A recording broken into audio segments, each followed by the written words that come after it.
Phones? Jesus. They had the goddamn settings changed or something, and it pulled from the wrong spot. Sounds about right. Yeah. This is why you guys need to do what I do and just never podcast again. Never podcast, or when you podcast, make sure you have a host that's for some reason willing to do all your work. Well, like most things, since I hit my early to mid 40s, all my equipment has just tanked. So it's been constantly a struggle of like, oh, my mic, I'm talking. Why is nobody reacting what I'm saying now? Yeah, that happens. So, Corey, what the fuck is going on here with the pulpit and shit? I mean, I like it. Don't get me wrong. It's got there's going to be a revival coming on. Well, it works in his favor because he's always on a fucking soapbox. I am. I figure just lean into it. I'm wearing a long bathrobe. It's amazing. Like, you've got the books on the side. Yeah, I got Barker books. I've got Great and Secret Show in Everville. I really want a boy in a robe to come by. Neither of you were ever Oh, never mind. Corey, you'll totally get it. JF, you might not. But they had the little, like, there's a fire on one side and there was a cup on the other to light and put out the candles. Yep. Yeah, I want a little boy to walk in when we start and light candles. And then I just want you to give him a firm slap on the ass. I have nephews. I will definitely work on that. So as Corey looks more like a priest than he ever has, you want a young boy to walk in, even though he has no children that I know of. And then I went right to nephews. Yep, that's exactly right. That's gonna work super well. I'm sure that no one will pick up on that in any negative way forever. No. What? No. I'm not that near the schools in this town. Is this by law? Right. Yeah, I'd like that answer. I said he was right. Well, I mean, you know how you said it. I know how I said it. So, Corey, you'll like this. And JF, you're Canadian, you'll like this too. If not, I'll apologize for not liking it. It involves maple syrup. Mm. Oh. I went to a beer release this morning, and they're... Of course you did. Yeah, I know, shocker. In Matt's case, beer release is just they ejaculate all over him, and it's all hops. It's just it's a hop cocky. It's a bunch of beer mascots wanking over him. I paid good money to have some animal jizz on me. But okay, so this company makes maple syrup, and then they age the maple syrup in bourbon barrels, and then this brewery ages their stout in the maple bourbon barrels. I have questions already. But so before we get to your questions, I got to drink some of the maple syrup and then some of the beer. Yes, and then did you pass out in one of the barrels? I thought I was a diabetic. How do you age maple syrup? It's just sugar. It'll crystallize. I don't know. Probably won't crystallize if it's in alcohol, though, right? Well, no. So the if it's in alcohol, yeah, that's more of a reinforced. Unless they put some alcohol in because the beer, it goes in after the maple syrup comes out. But I don't know if the maple syrup would leach some of the alcohol from the barrel. I know you can smoke maple syrup. You can, I don't know. Maybe there is something to it. You can smoke marijuana too. Legal in Canada. Ahoy. I'm moving to Canada. Well, as soon as I moved to Michigan, we made it legal here. After I left the last place where it just got legalized, so yeah, you just bring legalization everywhere you go. You're like the pot fairy. Jesus Christ, you do look a bit like Jerry Garcia, so there is that. It works. I've identified the pot fairy. I'm just trying to figure out how to age maple syrup in bourbon barrels over here. So do you brush your teeth with maple syrup? No. It's a rinse after. Do you even like maple syrup? I love maple syrup. Yeah, okay. I wouldn't drink it. We do have this thing where you take hot, I guess, proto maple syrup, and you drizzle it on snow, so it becomes this kind of chewy toffee type thing that's cold. It's delicious. Huh. Okay, so you're not having like a snow cone where they take the syrup and they put it into the snow. You're eating the maple syrup that's kind of frozen from being on the snow off of it. Yes. Smart. I like that. You just roll it on like a popsicle stick and you suck on it like a dick, and it's great. That was my first thought. I just fully assumed you were going to say a lollipop like most normal people, but I like that you went with dick. I knew this podcast was coming, so I basically just repeated the word penis 45 times before joining to hang out, so that I'm in the proper mindset. You're going to make dick jokes. You're going to make dick jokes. I'm trying to get most of them out of my system. Why? Do you have Christmas in Canada? I know Christmas is coming up for us in the United States, but I don't know if you have it in Canada. Yes, except here we celebrate by decorating a live moose. The death toll is through the roof. Because you don't tame the moose first. No. Fucking go to the forest with your lights and car batteries to light the lights. Find a moose, decorated. Usually you lose 1 or 2 family members in the process. And we're a very fertile people here. At first. Well, you have nothing. You can't do anything else in winter other than fuck. There's a field of moose. Which one do we decorate? The strong one. Well, that's how you show your family's dominance. It's like prison. You find the biggest moose and you fuck it.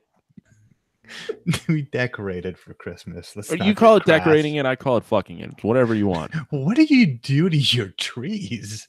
We don't have a Christmas tree.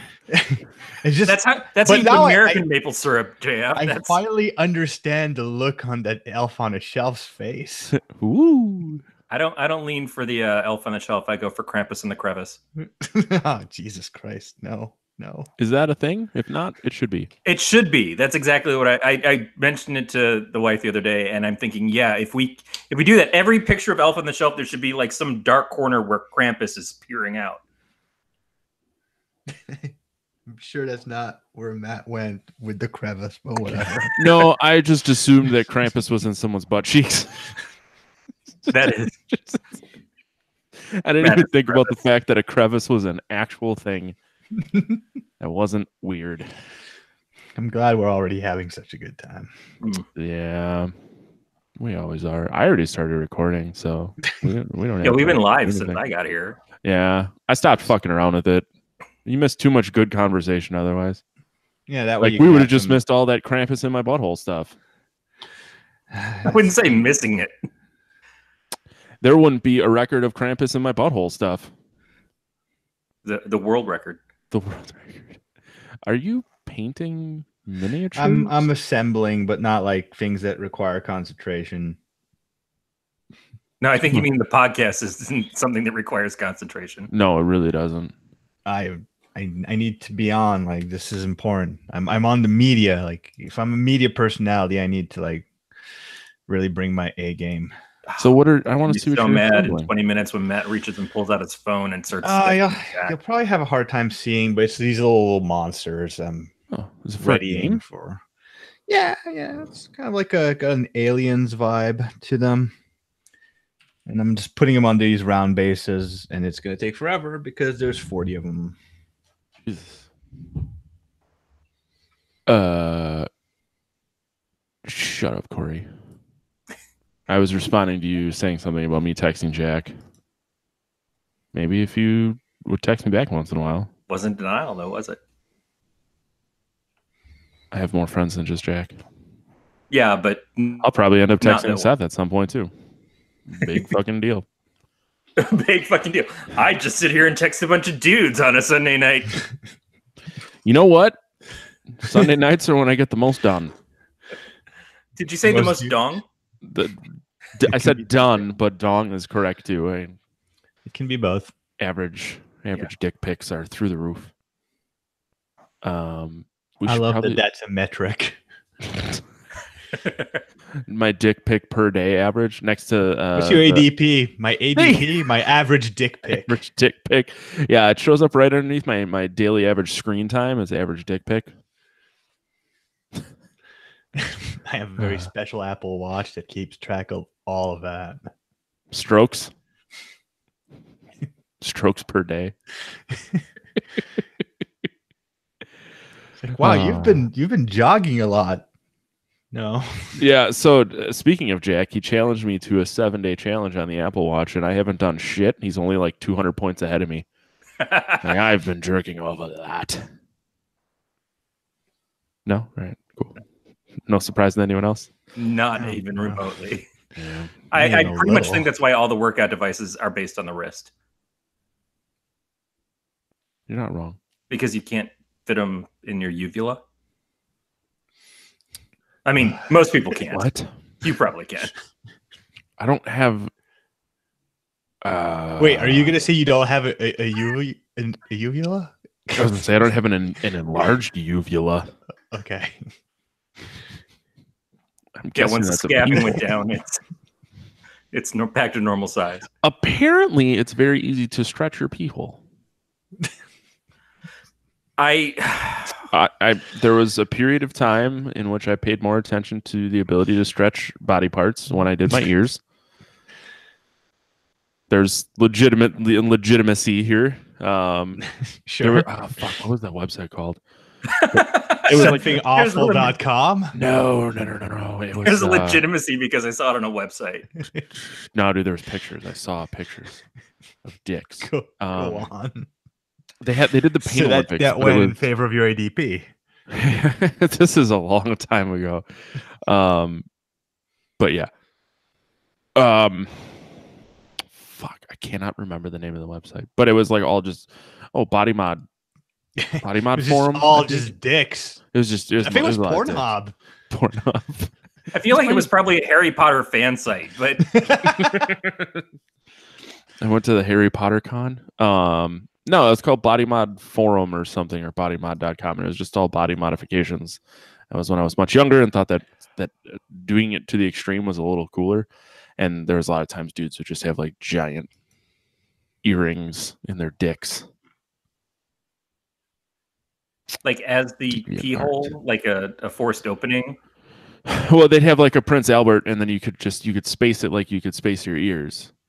Okay, so a piercing, not like making the pee hole bigger. No, but I've heard of people doing that where you just put like a tube in your dick hole. Oh yeah, it's called docking. A cath. Well, it's a catheter essentially. Yeah. Yeah, I was gonna say catheter. I mean, I've had a catheter after some surgeries, and I mean they're terrible. It's the worst thing ever, and you want to die.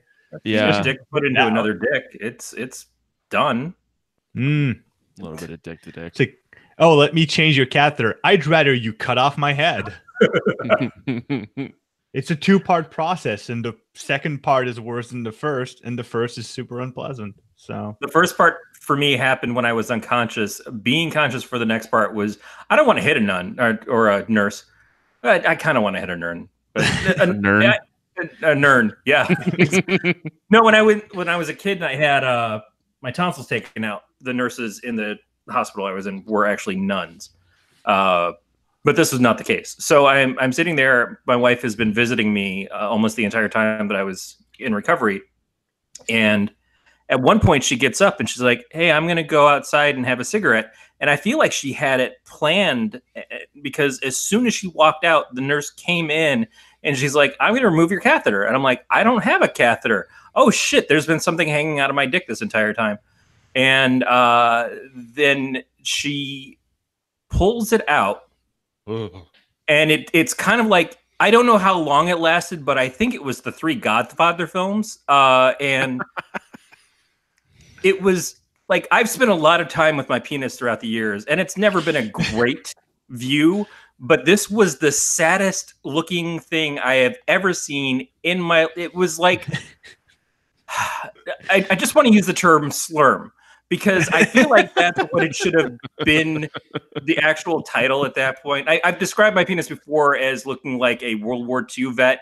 It's just all balmy and like needs a crutch or two. It's not pretty, but this was. It keeps telling stories about. Right, exactly. Keeps telling stories about D-Day, and it won't shut up. There's this girl in college I went out with. That was my Vietnam. It's so messed up, and I'm just like, and there's nothing I can do. It's pathetic and awful. It's already rough enough having someone see my junk when I'm feeling very vulnerable as it is. But this is the image that they're only ever going to have of it.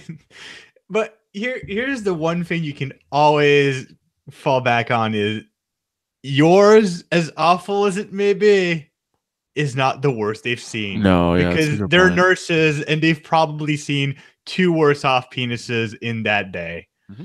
Let me put it another way. I was in the hospital for, I think, a day and a half after that. That nurse never returned. She had enough. Did you ever think that maybe it was she walked out and set the place on fire on the way out the door? Maybe she just had 2 consecutive days off following the day she ripped something out of your dick. Maybe she didn't even work there. I think about that sometimes too. That's possible too, man. It's definitely something. Like, so maybe just shows up, takes out catheter because that's her fetish. I've been dealing with cisgendered asshole males all week, and I'm just gonna go to the hospital and rip some guys' catheters out. It's just boom. This is my me time. And this is where the origin of the word cathartic. Right. It's not, but no. I liked it. I believed you. Quick question though, Corey. You said you've spent a lot of time with your penis over the years, yet you did not notice that there was something hanging out of it. Oh shit! So before I was with Aaron, I was dating my friend Melinda for a couple of years, and I don't remember at what point Melinda looked at me and she said, "Hey, we should put an earring in this." Back to JF's conversation, and I said, "In what?" Randomly, like, what a weird thing to say to me as we're both naked. And I said, "In what?" And she's like, in your penis." I'm like, "Well, I'm not going to pierce my penis." She's like, "No, there's already a hole here." What? I said, "No, that's a pee hole. That's supposed to be there. That's not how that works." And she's like, "No, under the head in this flap of skin, you've got a hole." And I said, "The fuck I do?" But no. Turns out she was right. You went on an exploratory mission in your penis head? She had to show me. I was just like, and I'm like mid-20s. I love that because this is my new pickup line now. I need to show you something about anatomy that I only found out about on a podcast.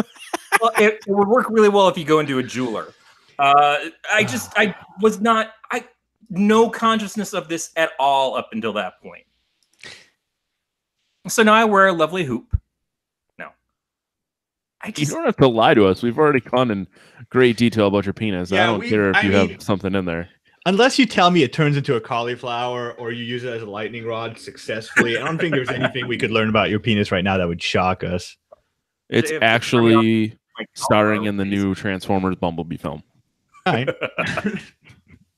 Sure. I mean, I've seen 3 out of 5 of the other ones. Nothing would surprise me anymore. Yeah. Corey's penis is actually Megan Fox. Oh, I thought you were going to say it comes out screaming John Cena. But when I come, it just goes. Burr, burr, burr, burr. If you watch wrestling, you'll get that. I do not. Two people. No. Hey, what was that, JF? I do not watch wrestling, so I don't get it. Oh, I thought you said something about being an adult. What? No, I have no problem with people watching wrestling. Do whatever you enjoy. I just showed you the toy soldiers I'm assembling. No. I just want to make sure. Where do I have room to call you out for not being an adult? It came and went for me. Like I stopped watching it again. But I'm sure I'll get back into it because it's cheesy fun. I like going when it's in town. That's fun because then I can get really drunk and be very obnoxious. Although last night I went to UFC was in Milwaukee, and a friend of mine procured tickets, and there was a guy who was very, very drunk in front of us, like so drunk that he was screaming the N-word. Matt, were you the drunk person in front of you? Because I can see you being so drunk that you're yelling at someone in front of you, and it turns out that it's actually you. Just me. No. I had 2 beers. I limited myself because it was the thing starts at like 2:30 in the afternoon, and it went until 9:30. So it's a very long day. And my buddy Ken got so upset that he just started yelling at him, and there was like a minute left in the last fight. Oh, dude, it was yeah. With that being said, I don't think I'll ever get that drunk in public. And I don't think I've ever been that drunk in public without everyone else being drunk around me. I've definitely been drunk to the point where I've not remembered what happened, but I would like to believe that I've never been so drunk that I've been screaming the N-word at anybody. No, but usually, and I'm sure in the situation where you were that drunk, you were probably, it was like bar close or later. And oh, no, most of the times that I've gotten that drunk, it's been in a situation where I was in a more private setting. Okay. So it's not unreasonable to be that drunk in the setting you were in. Not 9 o'clock in an arena full of people, right? Where no one's that drunk. Oh, whatever. Fuck that guy. He probably doesn't feel very good about himself today. He probably doesn't feel good about himself at any point in time. If that's no, if that's where his brain goes to, as to how to enjoy himself. God damn it! Paying $10 for a 16-ounce can of Miller Lite. Yeah, that's not good. Just in general, I at that point in time, I would think I'm leaning more towards being the woman who goes in and randomly pulls out catheters. I do want to point out that we were walking distance from the Miller Brewery, and it is $10 for a can of Miller Lite. Oh, where it tastes like you've been pulling out catheters. Yeah. Yeah. Anyways, we should probably talk about JF's books and stuff. Should we? For anyone, yeah, there might be someone who's listening to this that was not familiar with you before, did not hear your other episode, or. So the plan is to drive away listeners? Bold move. If they've made it through the conversation about Corey's penis, they're keepers. Touche. Yep. That's how we weed them out. We talk about dicks. Or fast food. Specifically. Or, fast food. Or both. Oh, Corey, speaking of fast food. So last night we went to Burger King on the way home. They have this cheesy chicken thing. It was crispy, spicy chicken, bacon, 2 forms of cheese. Not worth it. Okay. The Burger King we went to, the slice of cheese was cold, so it didn't melt. So it was just weird. And yeah. So I assume the 2 flavors of cheese that Burger King has are yellow and white. Misery and apathy. Yeah, pretty much. It was wet cheese. Yeah, it was wet cheese and American cheese. Oh. Yeah. I'm a bit baffled. Like I keep seeing and this is where I really out myself as an old man. I keep seeing these videos that just seem to try to top each other as to the weirdest, most disgusting fast food. It used to be just about like how much bigger can we make the burger, and it's how many eggs, how much bacon can we put in the burger. Now today there was one with the burger was on a rainbow bagel with marshmallow, but it's still cheese and meat in there. Can we stop this? Like at what point does this no longer entertain? Like why is this a menu item?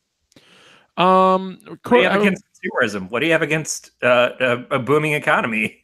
I like gimmicky foods, but there's a line. So I like gimmicky food that someone taste tested and can say, no, this is actually good. It's not just everything we had in the kitchen. This is food that a 6-year-old makes. Yeah, and that's that's kind of where I was going with that. Is like when you marshmallow and shit, like I know peanut butter on burgers are a big thing. I got a buddy who really likes it. I do too. It doesn't sound good to me, but I'm sure it's fine.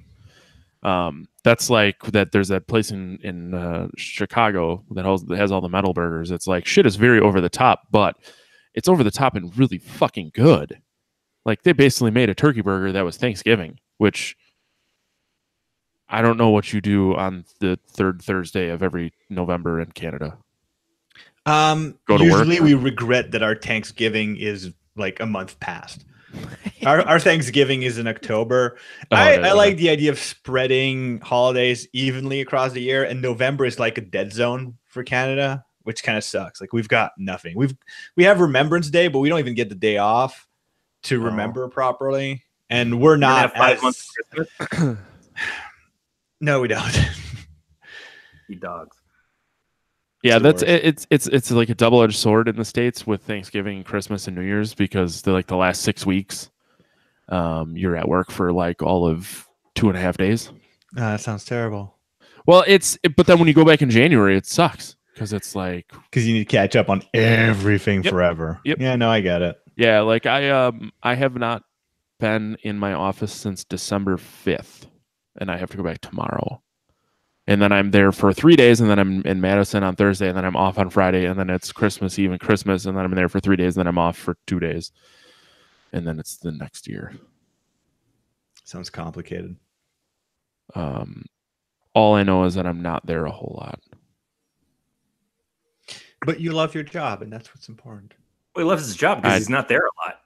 Yeah. I love my job because I'm not there. If I was there more, I would dislike it. It's because the distance makes the heart grow fonder. Yeah, you have to find that happy medium where you're there enough to get your work done and everyone remembers your name, but you're gone enough that you don't want to burn it down. I kind of make a point of people not remembering who I am at work. I'm happy for my situation where I have a job. They know what it is. They bring me things to do, but they keep interaction to a minimum. It's pretty cool. IT, it seems the best thing you can do is have planned panic. So you show up on the days when everything goes wrong, and then you can sit there and save everybody's lives, and they think you're the greatest person in the world. And then all the rest of the time when you're not there, nothing's going wrong, and so they think that you've done a great job. Something like that, sure. That's what I want. Yeah. I just want to win the lottery. Yeah, I'd like that too. Make pizzas for a living. This 3 months of not having worked is pretty good.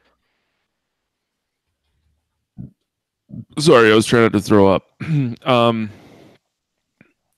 Yeah, I'd lose my mind if I were you right now. I did this for almost 2 years when I got laid off from my job before I worked at the last place. And it does get a little crazy. But this is, I was thinking about this earlier, moving out here, it's like the weirdest vacation because we got here, we don't work, so responsibility wise it's pretty low, but the choice of this as a vacation makes no sense. It's like, oh yeah, I want to take a bunch of time off. Where are you going to go? Oh, Michigan, right on the cusp of winter when everything's gray and bullshit. Mm-hmm. And I'd like to move into a house and spend the first 2 weeks with nothing inside of it, so that we can't really accomplish or live at all. But I'm just like, who would fucking do that? Oh, some fucking Silicon Valley asshole would do that, and they probably want it cut to about 1/10 its size because there's only him and his 6 kids. Anyway, wow. And then it's like just gone on, and we go around the place and we do our grocery shopping. We go visit my parents a little bit, but it's constantly like, at some point we go back to normal, right? But this is our normal until we find jobs. This is the way things are. And then when we find jobs, we're still here, but I'm still in my head, like, I'm going to go back to my house in California, going to go back to my job in California, and all of that normalcy still exists. And it just hasn't really hit me that it doesn't. So you're going through this, is that why you have a pulpit now? It's like, this is a weird phase you're going through? The pulpit was kind of a, wow, we were trying to find a desk for Erin for her art stuff. And the place that we went to, they happened to have a pulpit. And I looked at it and I said, I have to have this. That was just like, I don't know why it never occurred to me that I needed a pulpit before, but I have to have this fucking pulpit. Like, I don't know when I'm going to start recruiting all the young 20 years old girls to be in my cult. But when I do, this is going to be important. My ability to have a cult was a long time ago, and it was my plan when I moved to California. That was what I was going to do. It didn't happen. I don't know if you're kidding or not. I'm really not. I think I told my friends that. Why are you moving to California? I want to start one of them UFO religions, and they just like, okay, it makes sense. Corey. People greatly underestimate the rich, textured history of cults in Quebec. We have some crazy shit here. I just emailed last podcast on the left saying, guys, there's a cult here you need to talk about, because I want to hear the fucked up voices you're gonna make imitating the leader of that cult, because he was weird. We've got I think one of the biggest international UFO cult was born here. We've got sex cults, suicide cults. We got everything. Sex cults. Yeah, I don't have the drive or wherewithal to do a sex cult. Is there a cult about poutine? I keep hearing great things about your poutine. No, that's just a national religion. Doesn't count.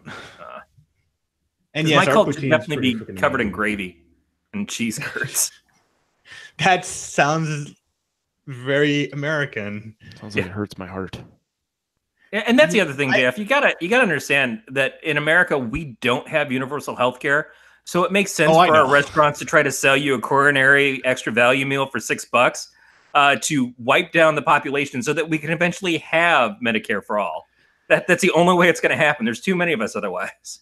I figured that north of the Mason-Dixon line, it's covered in gravy, and south it's covered in ranch dressing. Oh. Yeah, but you got to be careful of those ranches in the south. I know. Oh, God, your country is so both cool and vile. I'm very jealous right now. I'm super jealous of a lot of aspects of the U.S. and super weirded out by others. Like I love the geography. I love the variety in culture. Like you guys managed to have 50 different states that all have different cultures, and that's amazing to me. Meanwhile, here in Canada, I think we have 3 different cultures. Like we have East Coast, West Coast, the prairies. I'm sure some other Canadians will say, no, the prairie provinces have very distinct cultures. And I'm sure that's true. It's not true. Is it just the way that you say sorry? They're like different sorry dialects? No. We all apologize for dumb bullshit. But at the same time, like obviously, like the amount of stuff that is problematic with the United States is clear to most people. There's nothing wrong with us. There's something wrong with every country, like even Canada. We get like, oh, you guys have it so amazing. No, we've got shit that's gone wrong, obviously. Like there's stuff to fix here too. At least we're consistent that, I mean, if you're gonna find something good in one of those separate sections of like these people all have this accent or whatever, there's gonna be good people there and bad people there. You know, it's even in California, it's more sectioned out than I think a lot of people realize. They just think California and it's all Hollywood in their brains. But there's a lot of variance between North Cal and Southern Cal. Yeah, I was going to say, most people don't realize that there is a Southern California that is different. Right. And then there's a bunch of very rural areas of California too that are close to being the same branch as Arkansas or whatever. And it's okay, but the same deal is you go there and you're going to find that there's going to be the people that are exactly what you imagine, and then the people who are very, very opposite of them. And so at least I like the consistency of inconsistency. Oh, no, absolutely. And Quebec is very much like that. Like I have a few friends that live most, if not all of their lives in Montreal, or they moved to Montreal from other places in Canada or from the United States. And they think that the province of Quebec is Montreal. It's all super cosmopolitan. Everyone's very progressive. There's a gay village. Everything is super chill. But the more you move away from Montreal, the more you realize that Quebec is the Alabama of Canada. It becomes ridiculously racist and homophobe the further you move from the big metropolitan areas, to the point that my grandmother was buried this summer. She died this summer. She was buried, and they live in the boonies up north. And when my mother was making arrangements, she was asked, well, the preacher is black. Is that a problem? Which is a baffling question to ask someone like my mother or anyone that lives in the city here. Well, to most people, there's racists everywhere, but most of the, a lot of people will think, no, that's not a question that can happen in Quebec. But no, it's a question that happens everywhere in Quebec except in the city. So yeah, it's very much like how you describe California. Like it's not, everybody thinks it's one thing, but it's quite another. There's a section of people who will have a problem with the fact that the preacher's black. The other section will have a problem that there's a preacher. It just exactly. It's such a It's nice that we can always be against each other. Oh yeah, there's always today I just railed into a bunch of people for like all these introvert extrovert things. How only introverts like books. No, I know a bunch of. Why are we inventing new labels to separate people by? Do we need that today? Like, is that really a lack? Did someone wake up this morning and say there's not enough division in this world? Let's draw a line between the introverts and the extroverts and make it about book in silence. It's fucking annoying. Can we talk about movies? Well, we still got to talk about your books and stuff, and then talk about the movie.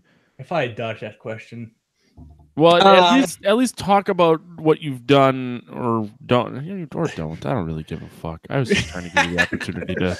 Okay. I'll talk about my books very, very briefly because not much has really changed. I think last time I was on, I was promoting A God in the Shed. That book is still out. It continues to be out and available. Where's the sequel? The sequel, I'm currently editing the sequel. I was supposed to spend the day editing the sequel. I spent the day doing other things because I'm dumb. And I should note that JF messaged me at 7:00 last night and asked if we were at 7 or 8, and I said 7, and he goes, "Oh, a minute ago." I said, "Well, tomorrow, not today."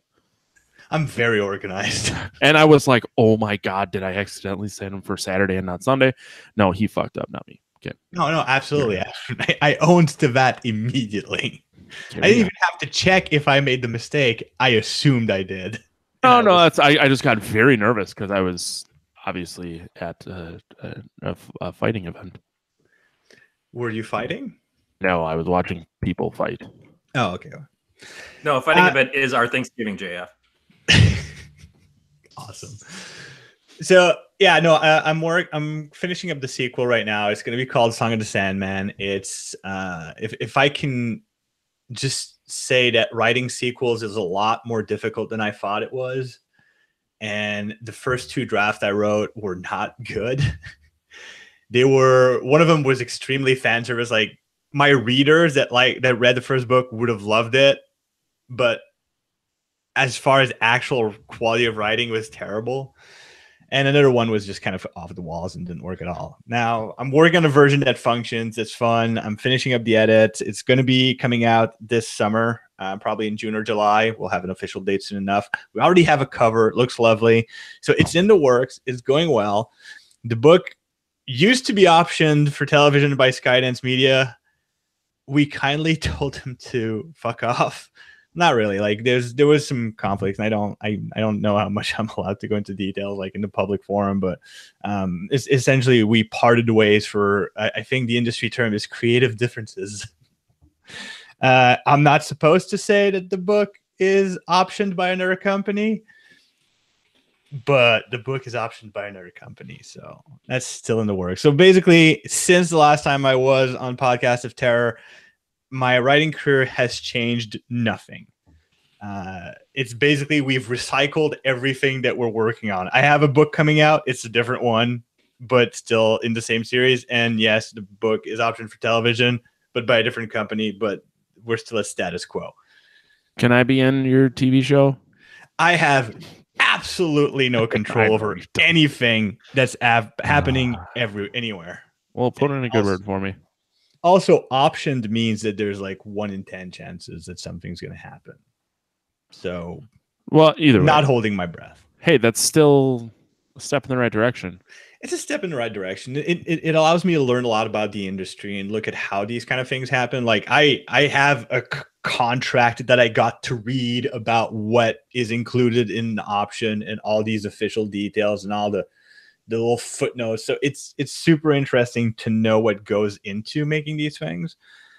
But it's more of a learning experience at this point until someone actually green lights something and then it becomes something else. But it's a lot safer for me to say I'm learning than to actually attach any hope to it for the time.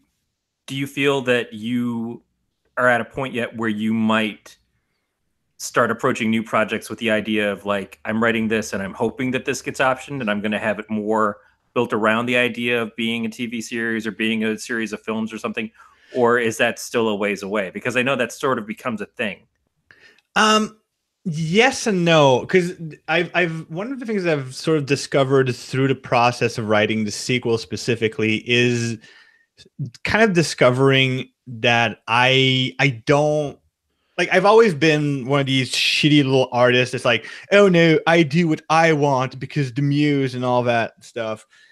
But at the end of the day, like what I obviously, yes, I want to create things that I enjoy creating, but at the same time, I'm noticing that what project I pick to work on might have different audiences. So recently, like I needed a bit of a palate cleanser before really getting back into the editing of Song of the Sandman. And I started writing a project, and that project to me screams movie. Like it would be a good movie as far as I'm concerned, more than any other projects. But meanwhile, I've got another manuscript that I'm trying to find a place to publish. And I don't know if it's something my current publisher would enjoy because it's a little more, how to say, a little more gossamer, a little more willowy. It's like more literary. It's not something that translates to Hollywood very well. So I know I kind of have the interest in writing both. I don't think I would ever take a project and try to twist it into something meant for television just because I want that sweet option money. But I know that I can sort of pick projects between various things to match. So let's say someone would ask me, hey, can you pitch us an idea for a television series? I would have the material for it, but I wouldn't take my material and change it for that pitch. Yeah, so it's a little bit like the Brad Pitt thing of where he would do a couple movies that were big blockbusters, and then he would get to quietly do something that was more for himself, that he wanted to do as an actor, that he found was more interesting. But then you would see it's like, oh, now I'm going to go make a few paychecks so I can stay relevant.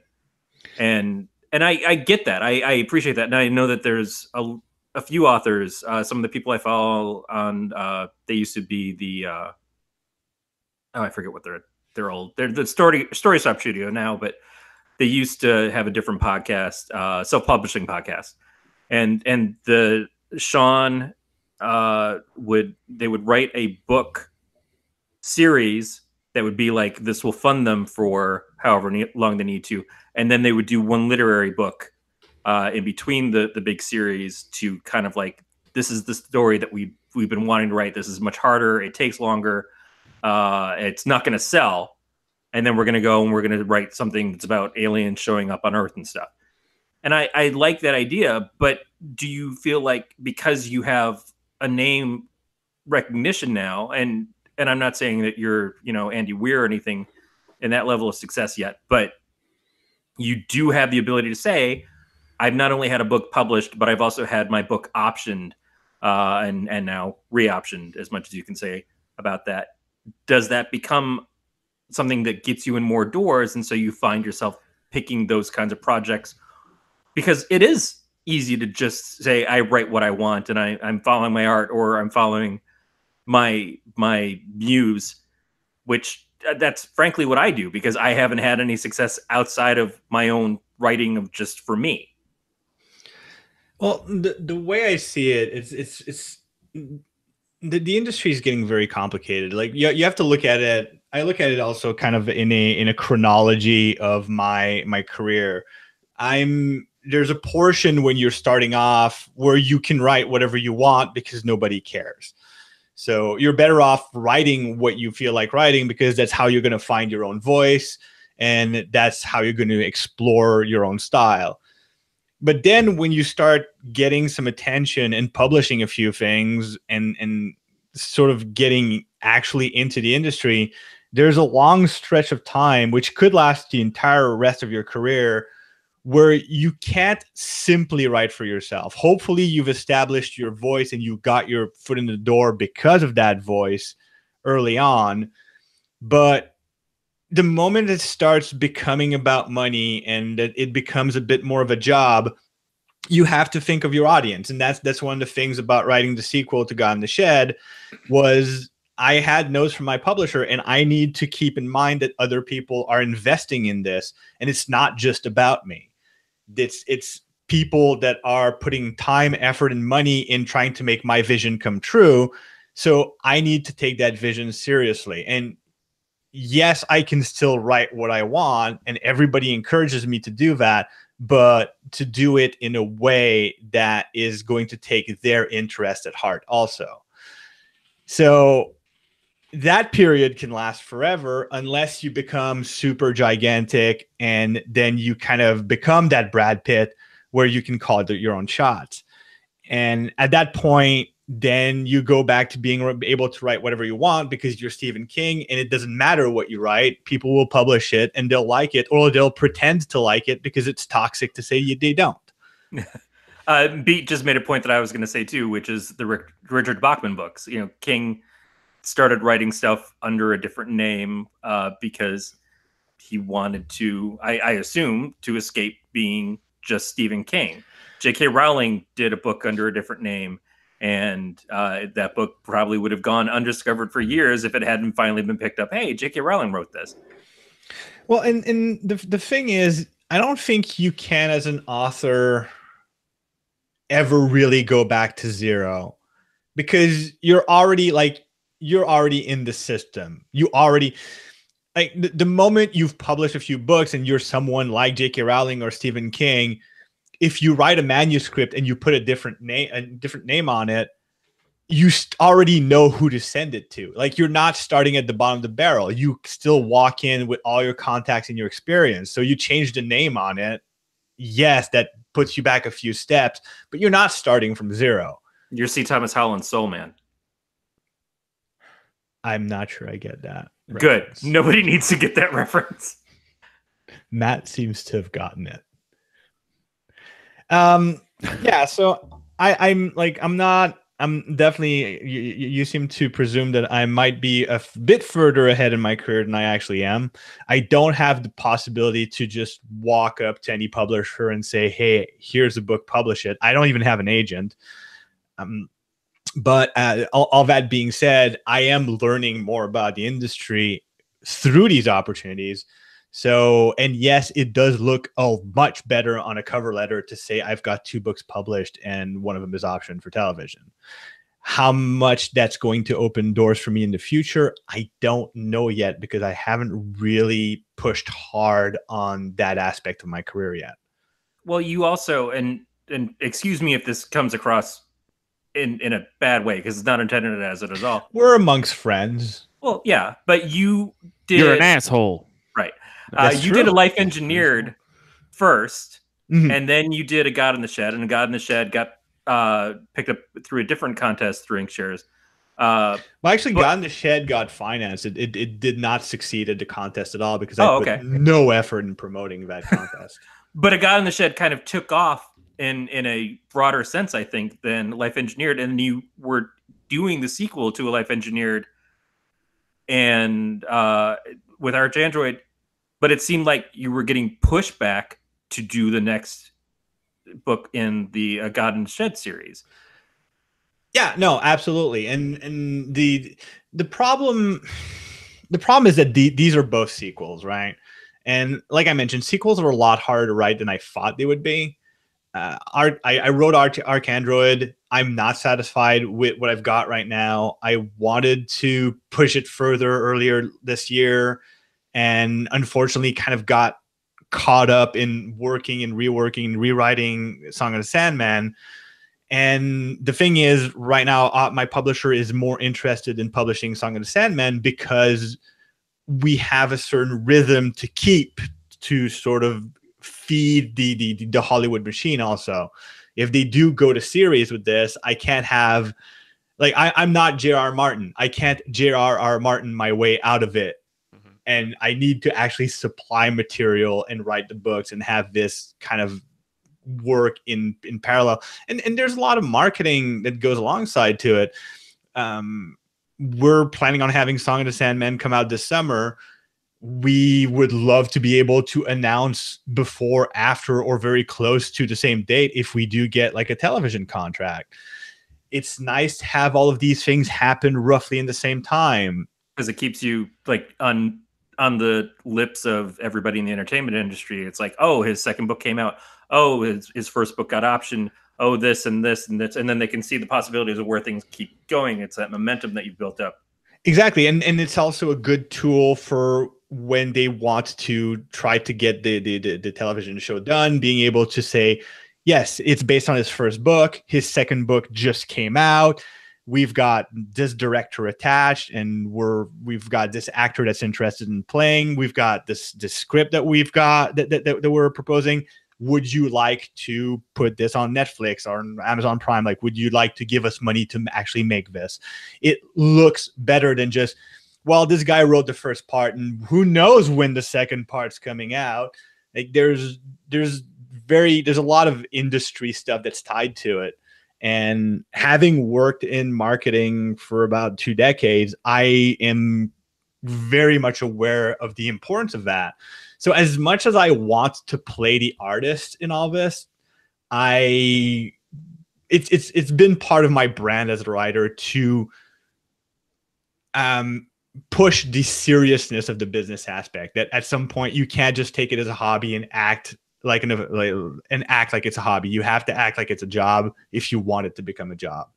So I'm at that point right now, and it's a lot of fun because I get to put the energy into it, but it's also a lot of stress. And because you don't just do one thing, you have an actual day job. You also have at least 2 podcasts, although they come out sporadically. You have your gaming tastes. You are very big in the network of friends and stuff that we share, and I assume probably a lot more people. You go and do a lot of conventions, so it's not like you're saying that, oh, I've got to produce, and you've got nothing but free time to just keep producing. You put forth that effort hardcore to make that stuff happen. And as someone who tries to tell stories too, I understand how frustrating it is when a story gets away from you. I just haven't had the pressure that you've had of like, well, I can't just let the story get away from me right now. I made promises that I have to keep. I have a responsibility to my editor, to the readers, or whatever. Still keeping yourself at the head of that list. But yeah, it is kind of a rough thing, because you wrote A God in the Shed, which I love that book, and I've told you that before. You wrote A God in the Shed open-ended to lead into something. But there was also the question of how hard and how fast you were going to have to come at where it was going to go next. And when you were going to get to it changed very quickly when it became a success. So I get the idea of a sequel being tough. It's funny because you kind of victimized your own success with Life Engineered by having a greater success with A God in the Shed. And you did the thing that new authors should never do, which is you wrote in 2 completely different genres. I'm a marketing director. I know for a fact I have a specialty in brand integration as a designer. There is nothing I am more qualified to do than tell someone not to split their brand. And it is the first thing I did as a writer, because I'm terrible. I'm just the worst human being. But in a way, like, it's a gamble that might actually pay off in the long run, because I might be able to escape being typecast as someone who only does one thing. Obviously right now, what my publisher wants and what people want more of me is more horror, because that's what I did. And I've got a couple really, really cool things, I think, in the horror genre that I'm exploring, that I want to play with, and I'm having a lot of fun. Like, I could stay in horror for a very long time and not get bored with it, but I still want to finish Archandroid. I've got, like, that's my next project once I hand in Song of the Sandman, is reworking Archandroid and getting that published. It's going to be published under Ink Shares, and Sword and Laser's already agreed to put their logo on it, so it's going to have the same look and feel, so it's going to be great. But yeah, no, the sequel thing, it's made me very eager to write a standalone book. Yeah, just a book that doesn't have any sequel. There's no expectation that it's going to continue. It's its own self-contained story.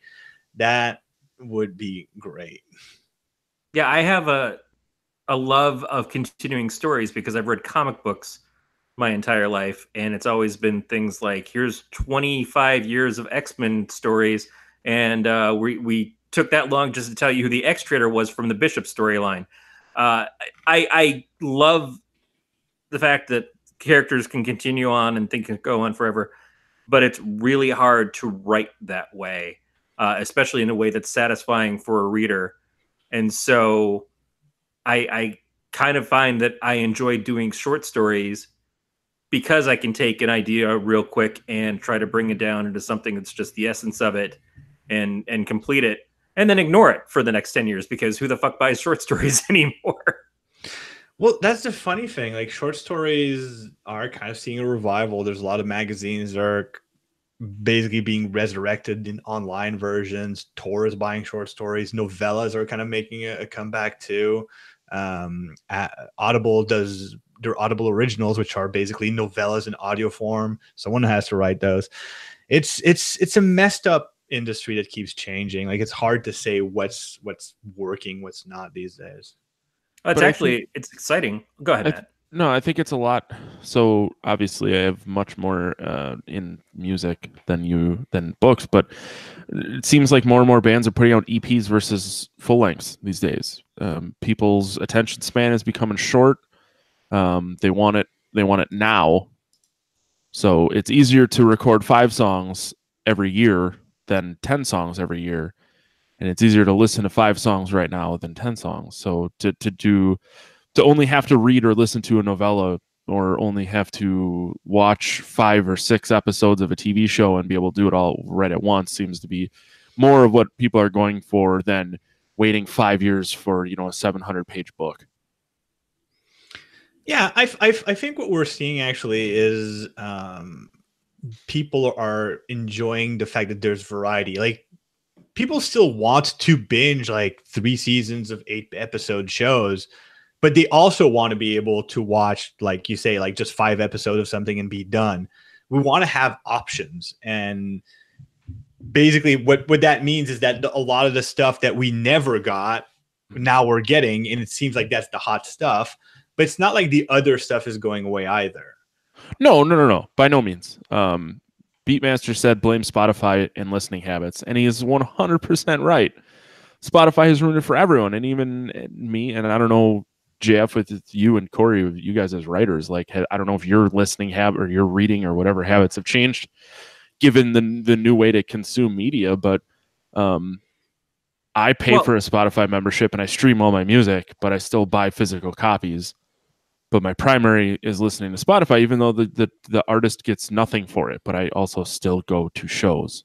Well, it goes back even further than that, though, because it was Apple's the one who said we need to be able to sell singles as opposed to whole albums. We need that flexibility. Well, they used to release singles on CD. Right. Yeah. And it goes back to when people used to buy albums and then started selling them back to music stores.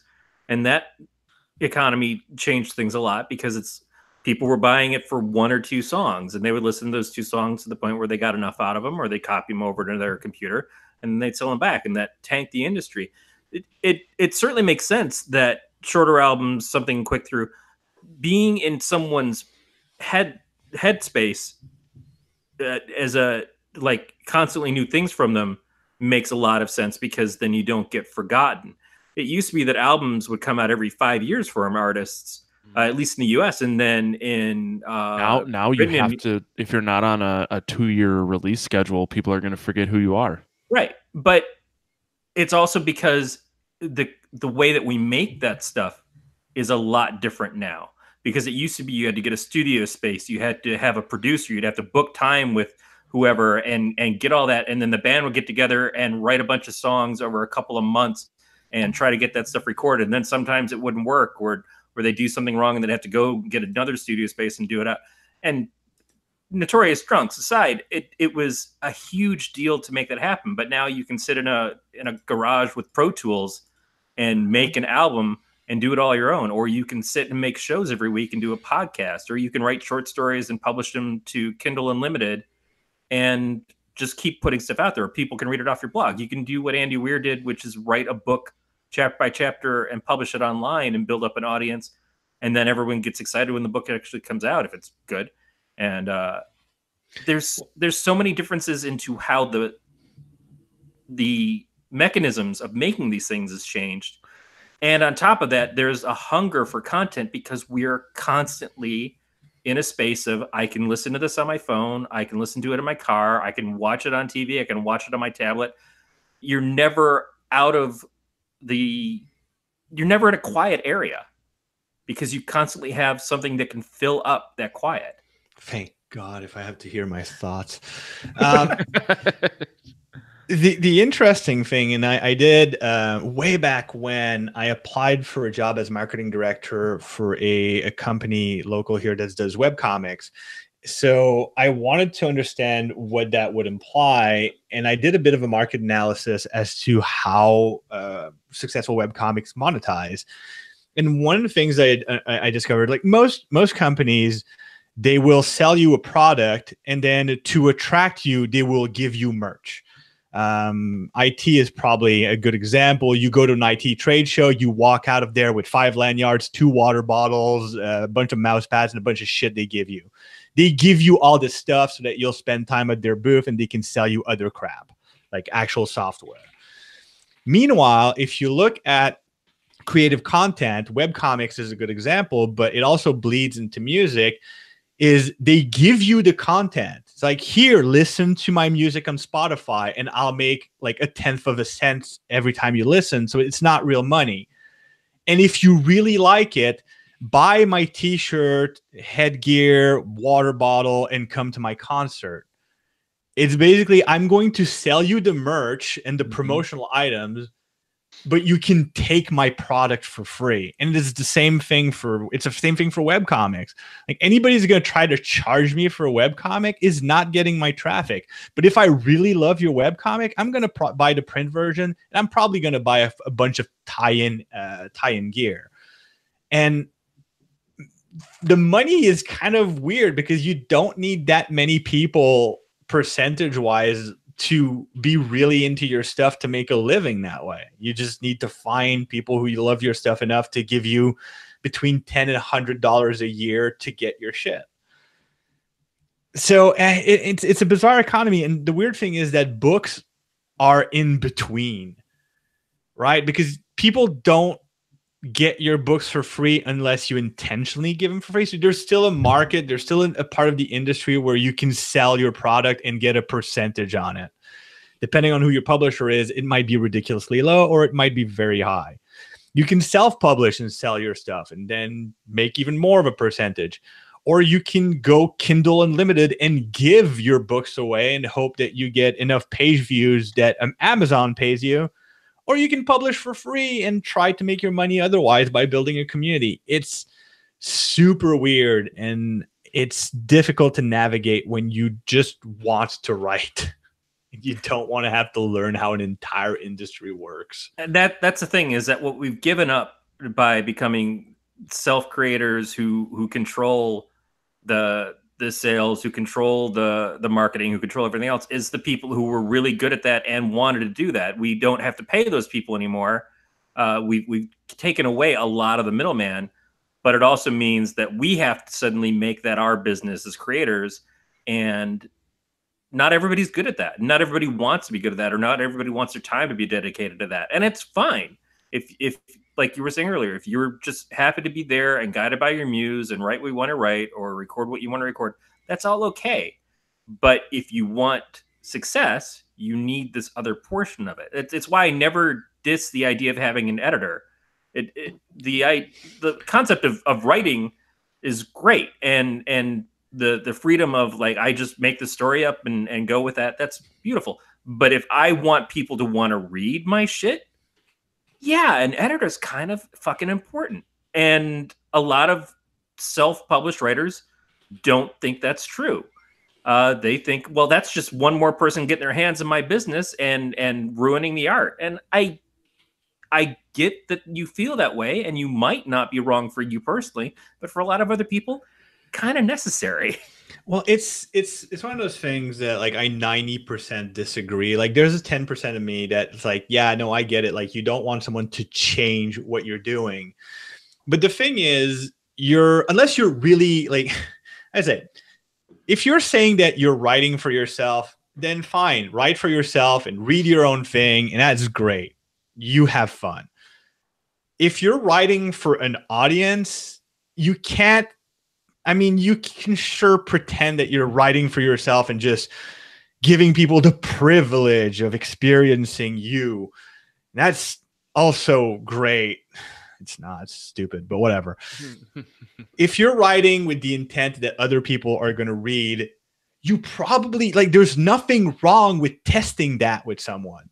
Now, the fun thing when you're an illustrator is I'm going to do a full illustration, see how people react, and then adjust for the next one. Books take longer.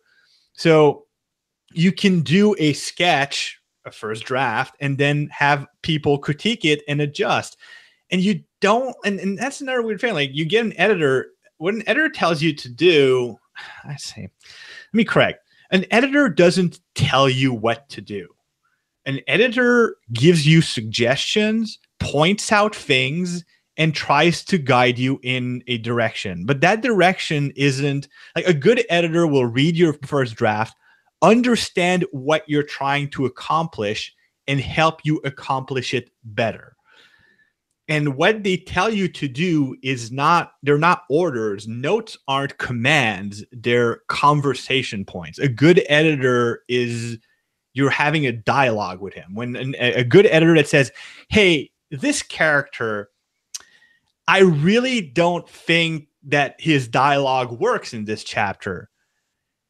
He's not telling you, hey, change the dialogue or I flipped the table and quit. He's saying, explain to me why he's like,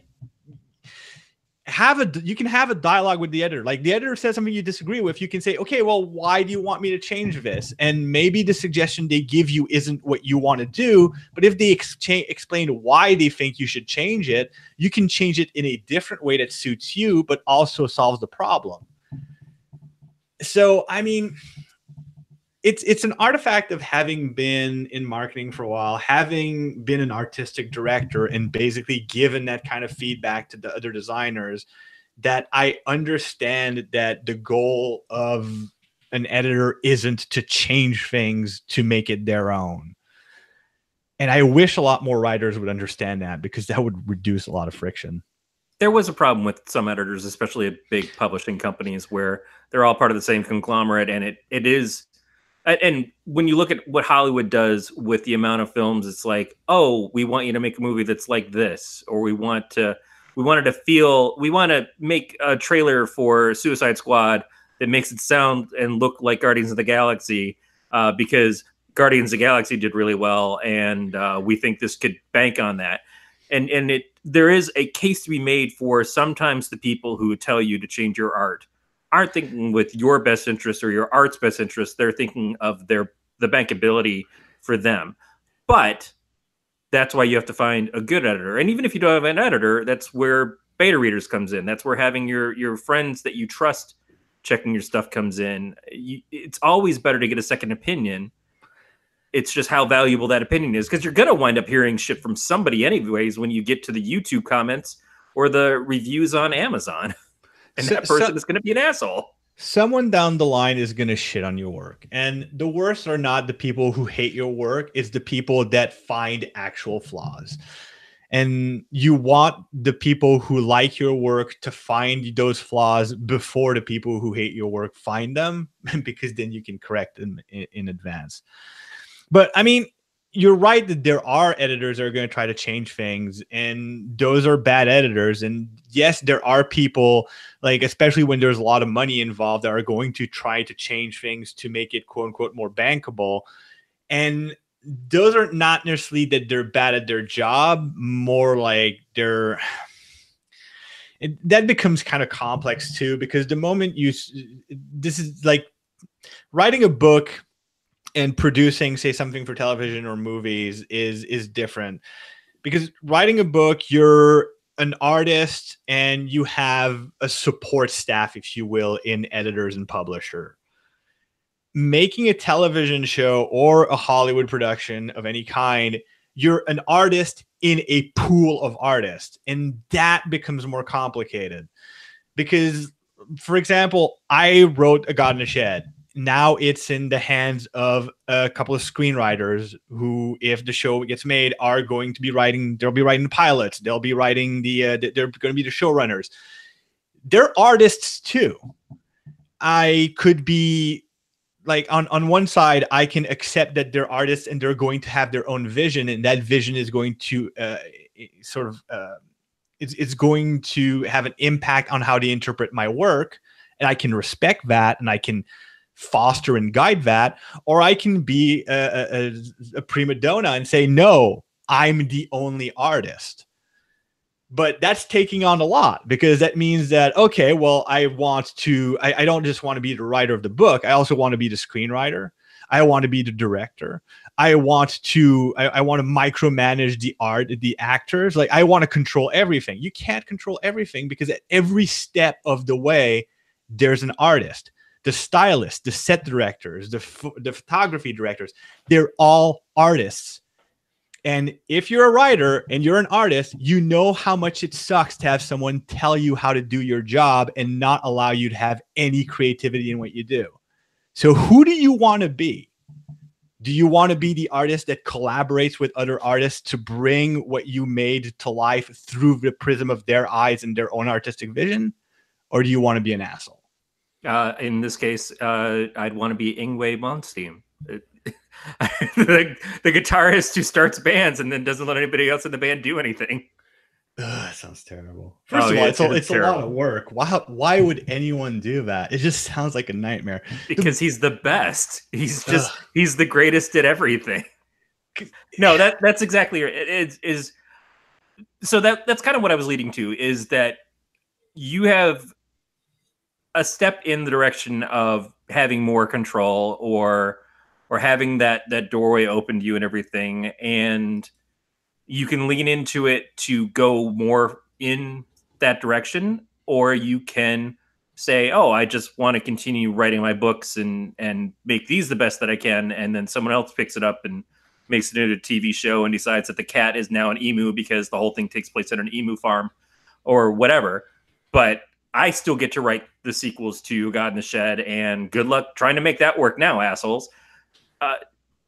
It's just, with the amount of content that is craved out there now, it seems more likely that you have the ability to get stuff picked up and get optioned, because there's just so many more places where it can get shown. But it's still a matter of, is that important to you? Well, that's the thing. Like, what do you want your career to be as a writer? Like, do you want to be a writer so that you can sell? Because there are people, that's basically what their job is. They go into Hollywood studios, they pitch things, get them optioned, and it never gets done. They just have these rolling options going on all the time, and that's their career. And fingers crossed that one day something gets picked up. It really depends. Like, there's a career for everyone. You can be a pitch artist, you can be a writer, you can be a screenwriter. That you don't need to write books. You can just write scripts. At the end of the day, I personally just want to tell stories. I don't think I'll ever really want to sit down and just write scripts. I like writing books. I like the art of writing long form things. And to me, it's entertaining to see how other people are going to interpret what I want. Like, to a certain degree, I want it to be a little different, because I want to be, I don't want, if there's a television show for A God in the Shed, I don't want it to just be an ego trip. The book is always going to be there. I kind of want to see something different. I want to see how someone else saw the story and have that told to me, so I can be entertained too. And do you have a problem with, if you don't have the third book done and they get past where you are with the second book and they do a Game of Thrones George R.R. Martin on you? I don't have a problem with it. I don't think it's going to happen, because I'm not going to take 7 years to write it. And like chronologically, even if they were to start filming tomorrow, by the time they get to the content of a third book, that thing will have been published for a year. So I'm not really worried about that kind of thing, even if it were, because that's one of the interesting things is that it's not like they did their own thing without consulting George R. R. Martin. Like, he gave them information, and I'm sure they had some back and forth. Like, he knows what's going on. And it's the same thing if they were to start doing things like that would go beyond what's in the content of the book. And again, like, let's keep in mind, there is no TV show. This is all speculative. But they would probably, and I expect, ask me like, hey, so what does happen? And I did write sort of a synopsis of the whole series of the big events. So they do know how the entire series ends. So it's not like they would be going into it blind. And that's what I wanted to get to. How does the series end, JF? Well, you'll just have to get the third book when it comes out. Probably in 2021. Is there really what happened? Okay, are you ending at 3 for sure? What happens if? Oh, absolutely. But what happens if it turns into a big thing and there's a TV show and they want more? Right. Spin-offs. Or other books. Like I wrote a 3-book series. Like the idea is that after 3 books, this storyline ends. It can't stretch much longer. Yeah. Longer at all. And that's something that was very briefly brought out when talking to my publisher. Say, so what happens when you do like a 3rd or a 4th book? I said there is no 4th book. Like, I don't have a 4th or 5th book in me for that series. I have a lot about that world I want to explore, and I sure would love to go back and tell other stories with the same lore and same background. But that particular storyline ends at 3 books. Parallel universe prequel. God in the Shed Discovery. Can we get a triple X adult parody too? Oh God! I've seen pictures of some of the weird parody porn stuff. It shows up sometimes. There's some demonic Pikachu thing that I saw in a BuzzFeed article or whatever, and all I'm thinking of is the cat. And oh geez, why did you go in that direction? Because it's the only place to go. It's the worst. Most of the characters in your books are teenagers, and so it's like I don't want to talk about that. I don't want to think about that. Wait. It's like, no, not teens, bestiality and necrophilia with a twist. Yeah, with a twist.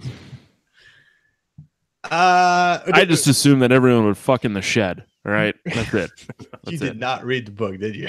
I did. I listened to it. And you know that. I know, I'm kidding. It's a lot of beers ago. So I hope your next book starts with a recap of the first. Well, that's an interesting thing. Like, if you want to get into nuts and bolts, one of the most difficult things is how much do I recap and how much do I trust the readers to not have too much of a recap.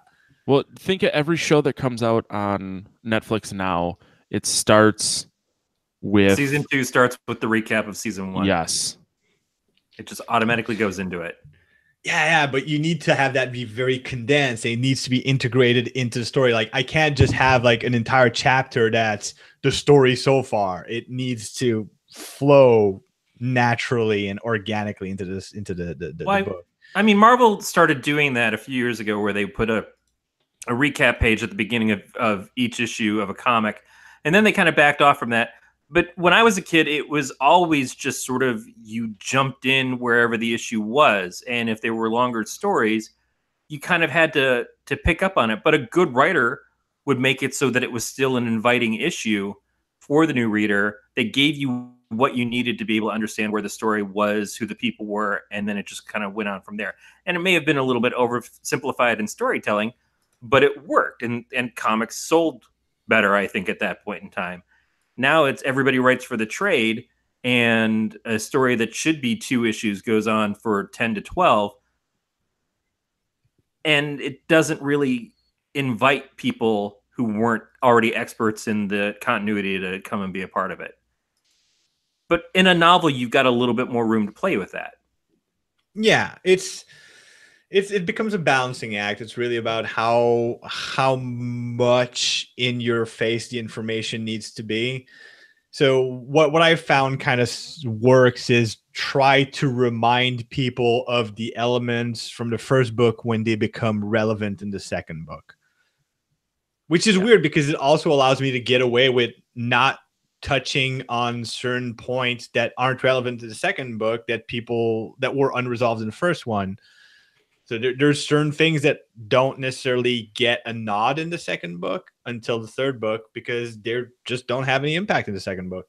But those can be the things that you do short stories for, that you offer to people to sign up for your mailing list when they finish reading the book. It's like, hey, if you sign up for my mailing, let's go here. I'll send you this free short story about such and such character that you might have questions about. Oh, that's an excellent point. And that's something that I wish I had a bit more time to do. It's probably something I'm going to start picking up once I hand in this manuscript. Well, speaking of pretentious artists, what did you think we about should Hereditary? probably talk about this movie. That's a good seg. I'm really curious to hear what Corey has to say about it because I knew he didn't like this movie before we ever got into it. So I'm curious what he didn't like about it. Also curious what JF thought about it. Yeah, I want to get.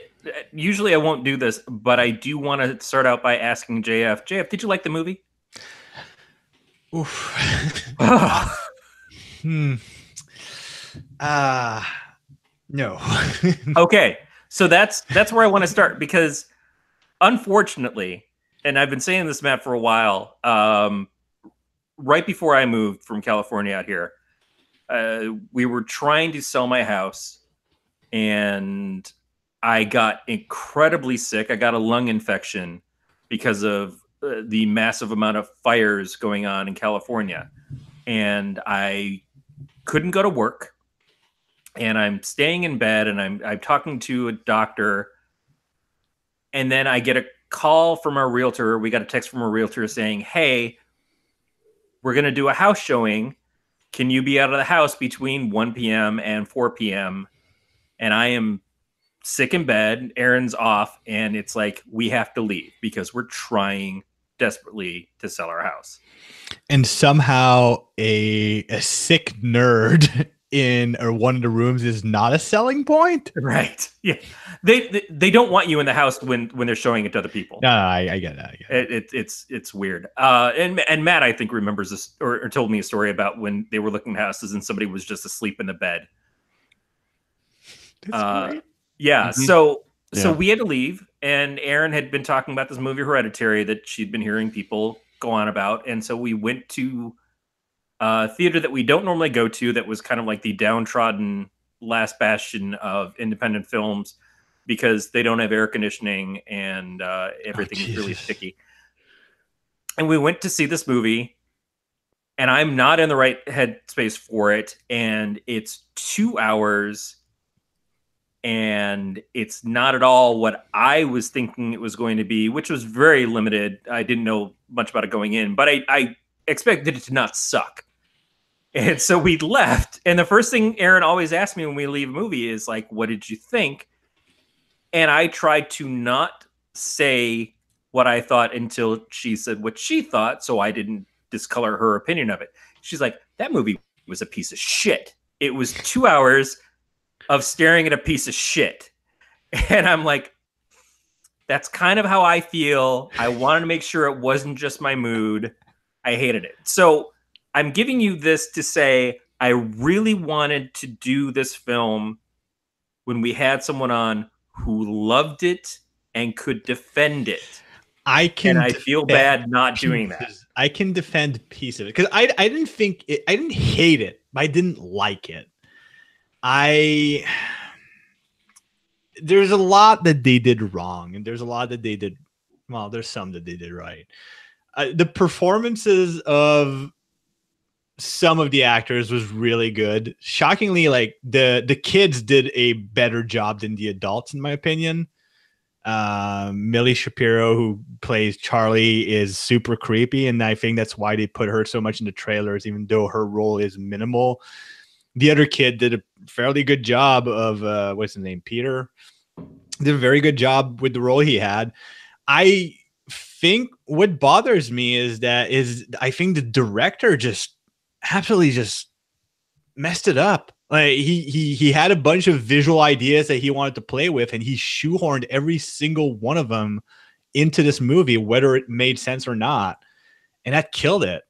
Yeah, it was his first major film directing. He also was the writer of the script. So this is the artist who is in charge of his own vision and everything. And that's fine, but I agree with you. And there were specific things that even on a rewatch I was like, "The fuck you thinking?" But we'll get to those. So how are we dissecting that? Matt, what's your opinion? I have a feeling this was not a Matt Stein movie. No, I had talked to, obviously Corey and I had talked about it. Did the discussion go something like that, like this? Like, oh, Jeff wants to do Hereditary. No. When you mentioned it, I was like, I really wanted to watch this, so I was up for it. I knew Corey didn't care for it, but I had heard other people thought it was great. Yes, a lot of people, and it's rated very high by critics. The audiences not as high, but yeah, but I don't believe that shit anymore. Right. Critics have very long ago expired all credibility. There's zero reason to give a shit what critics have to say about anything anymore. Well, let me step back for a second, because a couple of people, Melissa, who runs Horror Geek Life, I think is a big fan of the movie. I want to say Anthony is a fan of the movie. Anthony Rouse, who is a filmmaker and artist and everything. Two people that I respect immensely. And come at it, I'm pretty sure, with a different eye than what Matt and I do. And that's one of the things that I love having discussions with Melissa or Anthony or whoever about stuff is that they do see these things from a different perspective than we do. And that's why I always say that Matt and I are not film critics. We're just two guys who talk about shit like horror movies and stuff and say whether or not we like them. The problem I find with film critics, and this kind of goes also with book critics, but film critics more, is they have a business to run. And this is why I kind of like smaller book critics and film critics, those that don't have as much of a bottom line, because now, and you see that, like, you see that a lot, especially in superhero movies. You have to hate the movies that your audience hates, and you have to love the movies that your audience loves.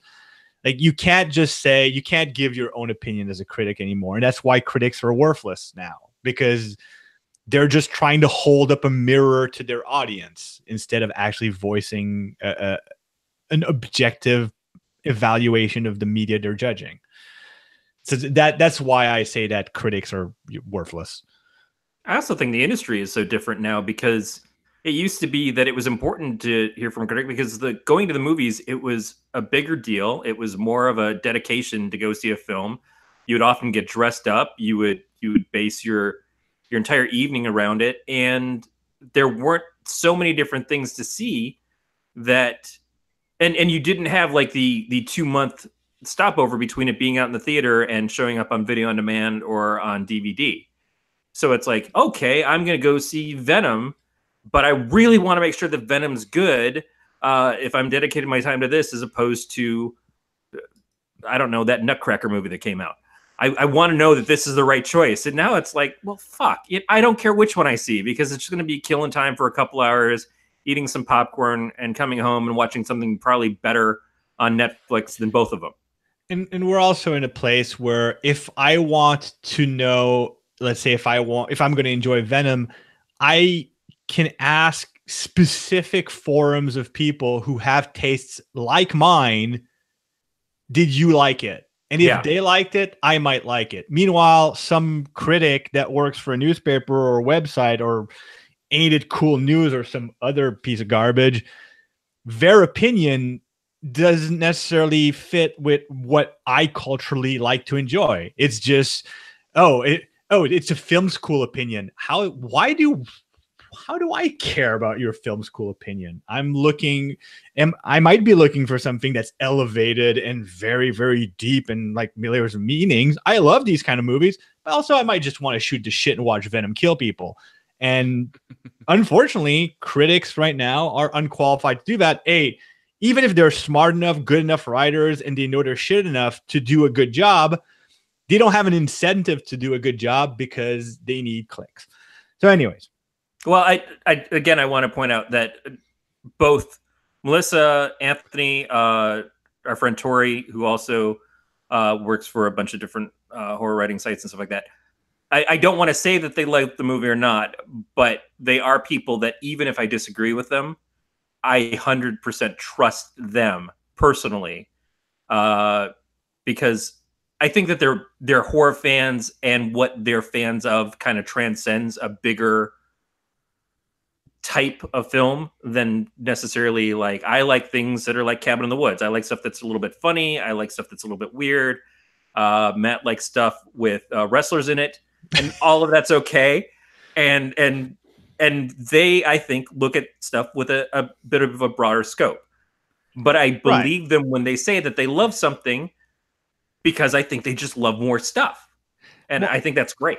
And here's the thing, like I probably would believe them too. I unfortunately don't know them. The people I don't believe is like, because you said like these are horror critics. Yeah, they're people who either make horror films, produce horror films, or review horror stuff like left and right, and certainly are trying to uplift the genre. But they're not just some dick on Kotaku who's trying to get a bunch of clicks. Is what I'm saying. Exactly. That's what I mean. Like, and that's what I mean. Like that, I can go to forums that specifically cater to the kind of critique I'm looking for. Is I can go to a website that evaluates. Like I can pick a critic that's specific to what I want, or I can diversify and go to a Facebook group that likes the things I like. Like there's so many other ways of getting an opinion about. And to a certain degree, that's why I kind of less want opinions about movies and more information about movies. Yeah. But anyways, back to yeah. Can I talk again, guys? Who are you? I don't know. You almost never want to have a conversation about this shit, so fuck off. Hey, I'll tell you what. I traded a lot of bottles of beer while you assholes were talking. That is weird. That's a true story. I don't remember where I was. Oh, good. You interrupted us with just the wealth dark of and information stormy and night. content. I had my penis in my hand. Okay, so that's a weird mantra. We haven't recapped yet, right? No, we have not. Okay, so we're not at a specific part of the story. So my overall complaints to this movie: the acting is fucking terrible. I didn't think Toni Collette was awful. I don't know who that is. That's the main lead. The mom or the okay? Because I thought the son was a pussy. I just the way he cried made me upset. I get it, man. Shit's going wrong. Maybe you shouldn't have smoked a bunch of dank ass weed and swerved for that deer and then lopped your sister's head off. Maybe you shouldn't have told her to eat fucking cake because you wanted to smoke weed with the pretty girl. Yeah, and I'm gonna get dank and try to get my dick wet. Yeah, which was so it was really funny the way that panned out. So I'm going to skip right to that scene when they're at the party and the chick is like just going to town on the walnuts. Alyssa was watching that part with me and I said, hey, it's a big pile of death because she's allergic to nuts. And then he's like, hey, eat the cake. And then she's eating the cake and starts breathing. I'm like, oh my God, she's allergic to nuts. And she's like, or, you know. There's a couple of things. First of all, how fast was that cake made? That when That's they get true. there, they're just chopping nuts. That's true. Also, who chops their own nuts? Not only that, but who chops their nuts by playing it like a fucking snare drum? Also, do you know what I'm saying? Like, who takes a knife and just like goes to town on it? No, there's a lot about the foreshadowing that was either weird or way too much in your face. Like the moment they mention, like the kid's eating chocolate, she was looking all weird, and it's perfect. And then like the mother goes, "Is there nuts in there?" It's like, well, that's gonna be a thing. And there's a lot of these elements that are just, they're not foreshadowing in a subtle, interesting way so much as just like immediately telling you this is going to be a thing in the story later. But one thing that does the opposite of that for me, which is the mom making the miniatures, being the artist who's a miniature never pans out. Never pans out. It's never like, delivered. None of it. Oh, and as a miniature painter, I was very upset with almost every one of these scenes. Oh, yeah. There's so much. First of all, I mean, and I get it. Like, if you're a set designer, the brushes that you have on hand are not meant for details. You're building sets and you're building props, and these are large and they're not meant to be seen in detail. But when you have a close-up of her using a dollar store cheap-ass acrylic fiber brush or whatever, like just the worst freaking tool, and we're supposed to believe like she's even got like the little goggle thing that almost no miniature painter ever uses so that she can see more detail, but she's using like a terrible brush. It just annoyed me so much. Like I nerded out so hard at that. I pounded on my desk like, no, you don't get to wear the glasses that make you see detail and then use what is essentially a wall brush to paint your miniatures, you fool. It's terrible. Okay, now I'm incredibly glad that JF chose this movie to watch. I was so upset. There's so much about like the miniature thing did not work at all. All right. Not in a hobby way, not in an architecture miniature building way, nothing. Well, that's the thing. Like, they didn't give an explanation as to why she did it. Although it seemed like you were just supposed to assume that it was like some sort of cathartic way to handle her sads. Well, she's supposed to have a gallery opening, so I assume that this is it's an art. Like, she's not doing this as actual recreations. It's art. Yeah, but all of it is based around her own life. So everything that she's doing for this gallery opening thing is the stuff in her life that she's seeing. Which I don't understand how, especially because her mom had just died at the beginning of this. They just go to the funeral, but she's already got this thing planned out, and it's all going to be about the things of her mom in the hospital dying or when her daughter is killed. It just keeps like reflecting what is happening to her in the current. And I'm like, well, that can't be what the plan was going in. The timeline is very fuzzy. Again, like the director did a terrible job of this. The timeline is super fuzzy. These things, I think it's supposed to be on a much longer timeline than what it's assumed. Like, it feels like the movie happens in about a week or two, but then it's sort of mentioned a couple of places that it's over a few months, and it's very fuzzy. Like the chronology is not very clear. And the acting is terrible. I did not hate, like I said, like the two.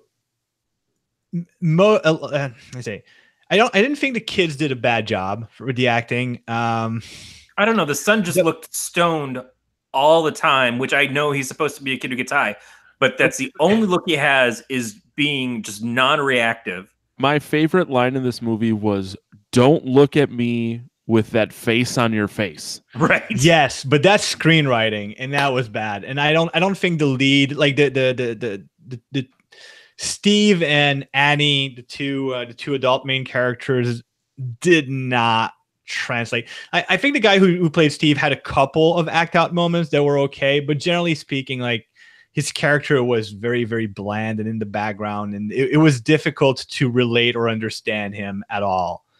Yeah.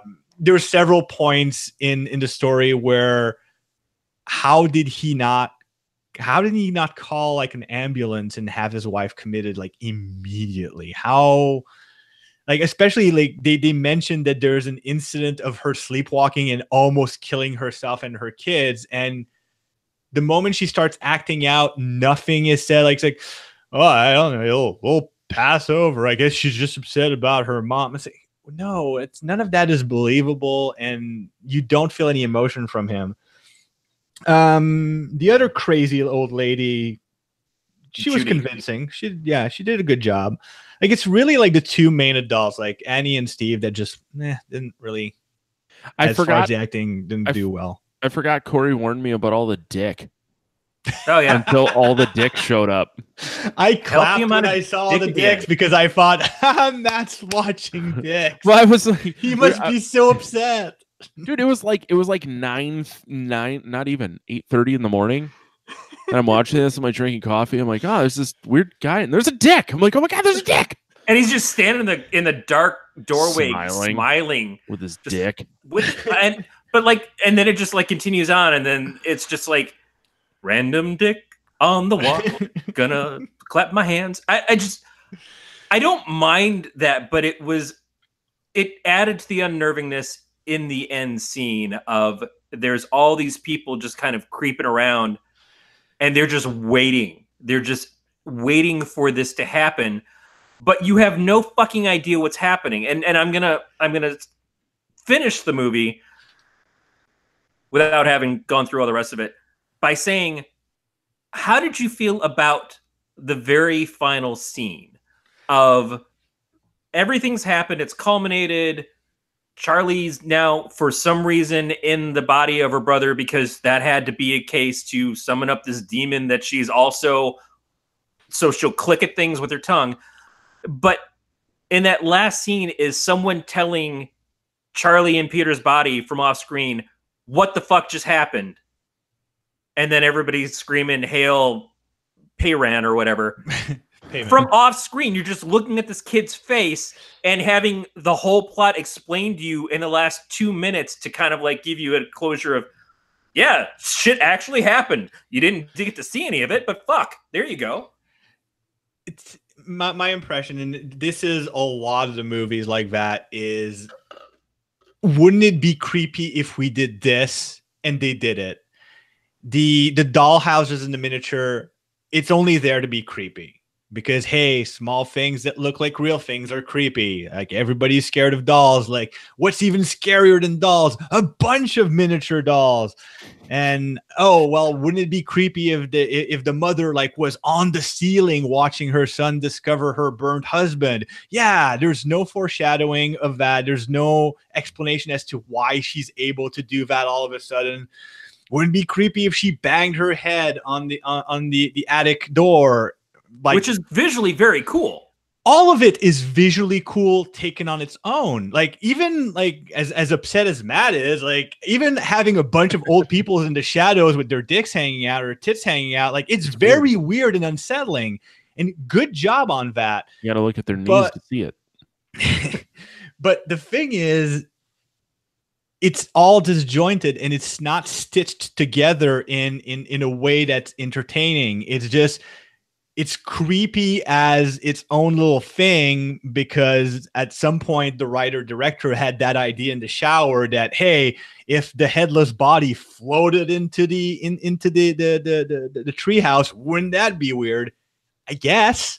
Yeah, should we call this movie triple header, by the way? Because all three female people in that lineage lost their heads. Yes. Why isn't that explored more? Why don't they play with that? Because like, that's interesting. Was the mom's head chopped off after she was dead? Right? She had her head in the funeral. Yeah.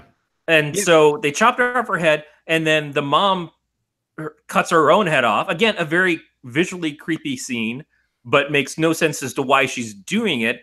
And Charlie's head is the only one that came off while she was still Charlie, presumably, and in an accident that we don't know if the accident was caused deliberately or not. We have to assume that it was, because otherwise none of this shit fucking happens. But here's the thing. Of all the deaths, it's the only one that's actually accidental. Right. There's nothing, like, if it is not accidental and we're supposed to say, oh no, this was the cult's plan, then there's no hints of that. There's no foreshadowing. There's no Chekhov's cult thingy going on. Like, it's a death that's just a series of unfortunate events. And there's nothing that shows that they did that they were able to make that happen. Nothing that shows the power that they have. Oh, we planted we figured out that she was going to eat nuts at this party that she wasn't supposed to go to. And then we figured out that he was going to drive back and then suddenly see a half-dead animal on the road and swerve and just happen to hit her pole while she's got her head out trying to breathe. It's such a it's such a contrived thing to happen in a movie where everything else is supposed to be laid out in a way that it's like, we did this, you know, we are secretly doing the machinations behind the scenes and stuff. It's like, but nothing shows us that that was part of their machinations. It's just, oh, cool. That we needed Charlie to be out of her body so she could be put into Peter's body because she couldn't be a girl. And the only reason we really know that is because at the beginning, Charlie said something at the funeral to the effect of, Grandma wanted me to be a boy. But we don't know why. We don't understand the reasoning that she has to be in a male body to do that, or why it has to be Peter or any of that. It's just like, no, this is how it's got to be. Exactly. And the thing is, like, you could, like, that's not bad that they say that early in the movie, but you need to build on that. You need to give us, like, okay, well, this is clue A, we need clue B and clue C, and eventually when we get to the reveal at the end, we go, oh yeah, all the clues were there. But we don't get that. We don't get this connective tissue that goes from Grandma wanted me to be a boy to she dies and now her brother is possessed by her. Like, there's so much that's, I want to say left to the imagination, but I don't think that's it. I don't think the director wanted us to have anything left to our imagination. Because then he would have sort of fed that imagination. Instead, is just, I don't think he actually knew or knew how to tell it. Yeah, and there are two scenes that are someone trying to convince someone else that this is all, I know it's ridiculous, but you got to believe me. And I'm just going to keep holding your arm and pulling you towards this dumb idea. And then they just go along with it. And it's Judy telling the mom at first, like, now I know you're going to think this is crazy, but these people helped me bring back my, I don't remember if it was son or grandson or whatever. And so she brings her in and they do the little seance. So she's gone from, I've done a seance once and I've seen my grandson, to, and now I know how to do the seance and I'm going to show you how to do it. And then you go home and involve your friends. And it's just like Pictionary, except bringing the dead back to life. And then Toni Collette's character does the same thing with her husband. She's like, I know it sounds ridiculous. I know it sounds crazy, but I need you to burn the sketchbook. You have to do it. You have to do it. And he stops for a second and says, I'm not going to do this. This is fucking stupid. You're insane. I'm going to go. And she's like, well, I'm just going to throw it in then. And then he blows up on fire, again, defying exactly everything that she said that she knew 100% was going to happen. It's going to burn me alive. I'm going to die. I'm going to die. I'm going to die. And then it's like, oh no, you died. Why? I don't know. Exactly. There's no reason to explain why it shifts from burning her to burning him, even though she's the one who tosses it in. It's just very convenient for the plot. And one of the things that bothers me as far as like screenwriter and directorial decision making, both times that the ritual is performed for the first time, either by Judy or by Annie, it happens off screen. Like when she contacts her grandson, like, oh, we did it and now I can show you how, but we never see how she did it. And I guess that's fine because she's not a main character. But why didn't she bring them? Like, there's a whole cult of these people. Like, why did she not bring her to see other people? And then Annie does the ritual on her own, which I feel would have been interesting, maybe informative, especially if she does it with the cult people. Like, there's a lot of opportunities to give us some of the information that we were just lamenting that we didn't get. And these opportunities aren't taken advantage of. And it makes the film suffers for it. Yeah, I've seen comparisons, and it makes sense. Comparisons of this film to Rosemary's Baby. But in Rosemary's Baby, we get revealed what the cult is. We see the cult members. We understand what they're doing. It all gets played out pretty well at the end as to what happened, why it happened, everything. And in this, we get a fucking scrapbook of pictures of the grandmother being with the cult. And that's about it until all the cultists show up at the end naked and just obviously there for Matt's amusement. And there's so many good pieces. Like, this is a movie that should have been a lot more fun for me, because there's a lot of elements that really fit into the kind of stuff I like in horror. Like, I'm not a huge fan of humor horror. Like, I like it when it's really obviously humor horror. Cabin in the Woods was kind of like towing the line a bit too much. It's too tongue-in-cheek. That doesn't work quite as well for me. I do like horror that's very like that tries to be psychological or whatever. I like cult stuff. I like weird shit. And this is weird shit. And it should have worked for me. And it does in some aspects. But where it's frustrating is where it's missing some of the pieces. But the pieces that are cool are really, really good. Like at the end, like the music that's in the background while they're sort of doing their exposition to Paimon, like it's all very optimistic and it's cheerful music, and that's so dissonant with everything that we've seen so far that it works for me. I loved that. But then there's all these plot holes and weird things. Anyways, it's just and like I say, another artistic direction I thought was really cool, and it's early in the movie when I still had like I still thought this was going in a good direction, is the treehouse. The first time we see the red lights in the treehouse, we're in a place where we don't know how supernatural the story is going to be, like, and we don't know what it is, and it turns out that it's just like the heaters from the obviously foreshadowed, oh, it's cold in here from about 2 scenes past. But still, it's very interesting that, you know, you've got like this demonic red light. Like, I thought that was an interesting decision. And later on, when it's not the heaters, but like candle lights, and it's a different lighting that you see, like, it's some of it is so well stitched together while other pieces aren't. I think that's what makes it more frustrating than it should be for me, because I feel that if he would have either let the screenwriting go to someone else or the directing go to someone else, the end product would have been really good. Yeah, there was a scene where Charlie's going out into the, like, towards the woods, and there's someone there burning stuff.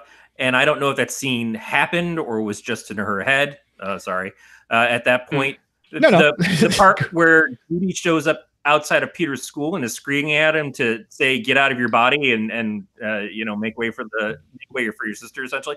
And no one else at the school is reacting. He's just sitting there looking across the campus of where the lunch area is at the school, across the busy street, to hearing her screaming at him to get out of its spot. But nobody else there sees it or reacts to it. So is it in his head? Is it not? I don't know. And it doesn't make any sense. It would be one thing to say, yeah, we're trying to drive him out to make room for her. But you can't even tell if it actually fucking happens. It's just a scene of this to make us, the audience, react. But I can't tell if there's any buy-in in the movie. No, exactly. If I were to, and I mean, that's always easy to be armchair screenwriter or armchair director, but if I were to go back and sort of redo the movie, I would probably take out a few of these scenes that are just unsettling just for the purpose of being unsettling. And instead, I would try to make Charlie as a demon once she's dead more of a buildup. Because right now, like, I mean, she's a weird kid and she chops off a bird's head, but apart from that, we don't get a sense that she's supposed to be Paimon reincarnated. Like, we don't get at any point the sense that she's supposed to be inhabited by this demon. And it would have been interesting to sort of build up to that. Like the apparition in when her ghost sort of appears in Peter's room, and then the head rolls off, and that's a very creepy scene. It's very interesting, but in a certain way, more of that and more of maybe not malevolence, but what about coveting his body? Like, we get no sense of that. There's so many opportunities to establish that, okay, well, Charlie's a weird kid, she dies, but she was actually this demon. And now we've got this slow buildup where the demon is hovering around the house and doing weird shit. And the weirder it is, the more it seems like it's coveting her brother's body, while at the same time, the mother is like being manipulated by this cult to also give the body to the demon. Like, all of this works as a story, but the story's not told. It doesn't work together. I think it's either because Charlie is always innocent in this. She just comes across as innocent. She's curious, but she has, frankly, a kind of an autism error about her that is the bird head and things. She never comes across as having any kind of cruelty or any kind of like I'm an evil god in waiting. She just seems like an innocent kid, and she suffers because of her brother being an ass who doesn't pay enough attention to her, because her mom says you're fucking up around the house, so I'm going to send you with your brother to this party. You know, it all happens to her because of the people around her. But then when Peter becomes possessed by her, he seems like Charlie. He doesn't seem like a demon king that's supposed to be granting power to all these people. So what is in his body at that point? It's this innocent kid. So what is it they're worshiping? The idea of this thing? Or is Charlie supposed to develop in that? That's what we don't have. Wrong?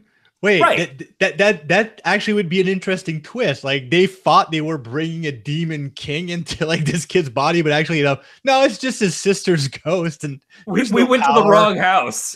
It was 18th Street, not 18th Avenue. And it was we did the ritual wrong. We fucked up. It was supposed to be rosemary, not sage, that we ground up in that potion. Oh man, every time with that, I should have gotten menthol instead of regular filters. It's really sucks. We should stop giving the ingredient list to Kevin. Fuck Kevin. Kevin standing there in the doorway with his dick dangling.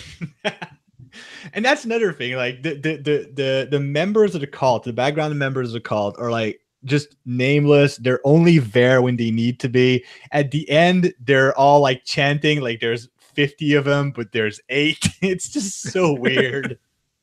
Well, there were a bunch outside of the treehouse, I think. And then when he got up in the treehouse, there were some that were already staged in there.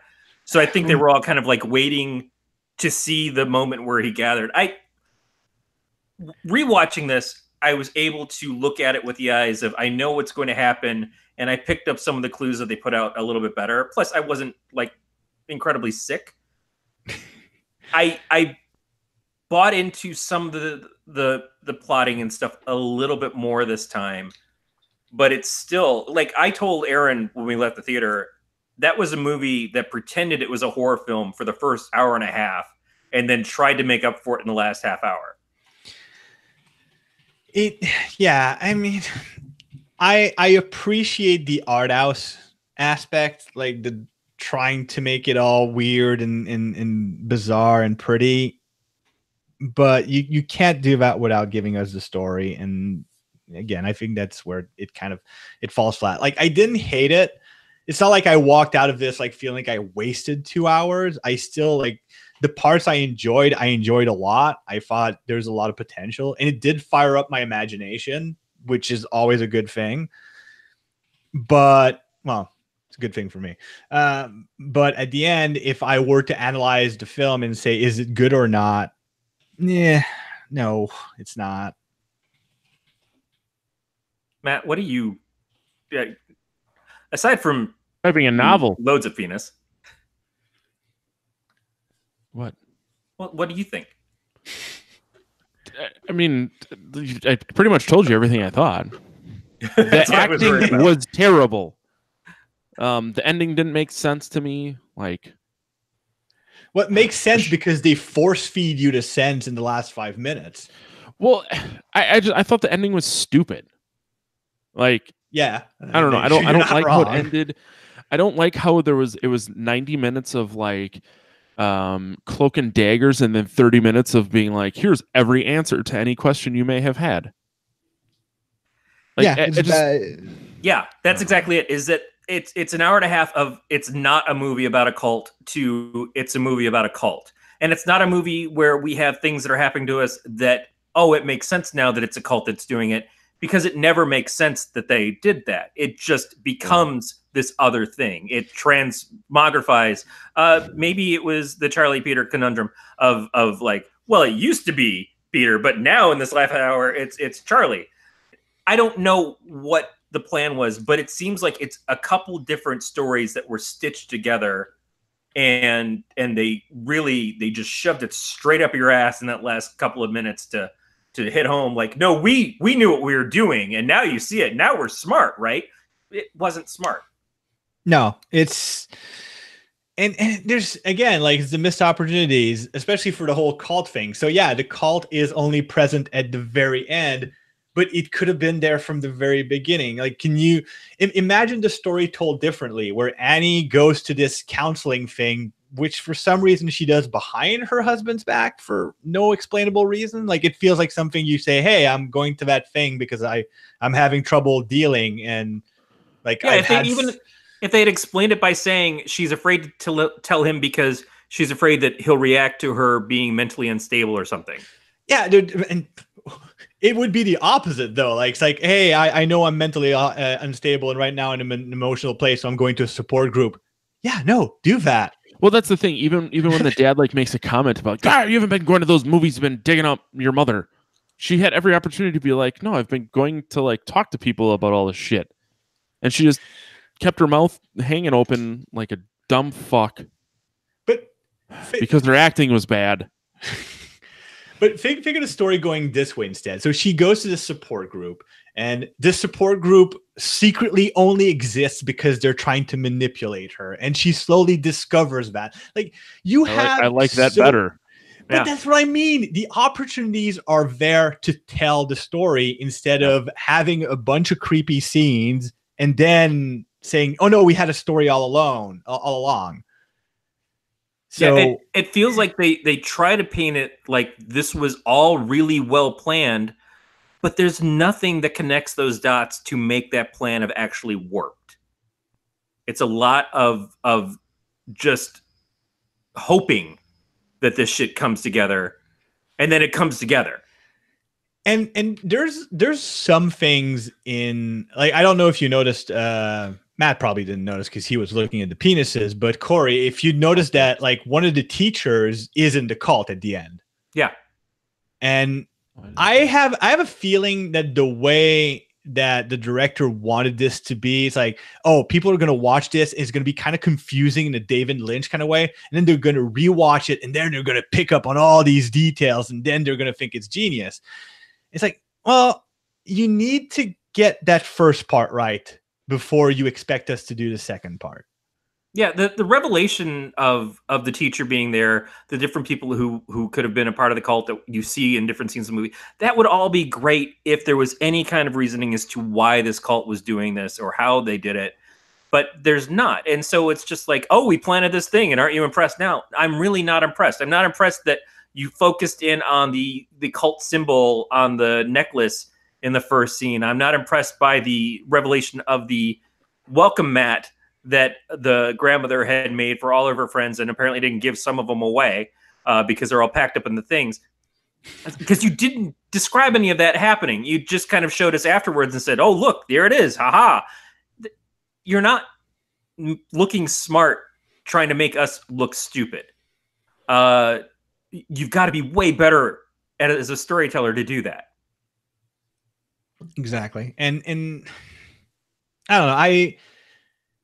I still feel that there is something in there that would have been great. Like, the materials are there to stitch together a very interesting story. Just the fact that you and I have been we've been able to trade theoretical ways of making this into a good movie shows that there is like something to do.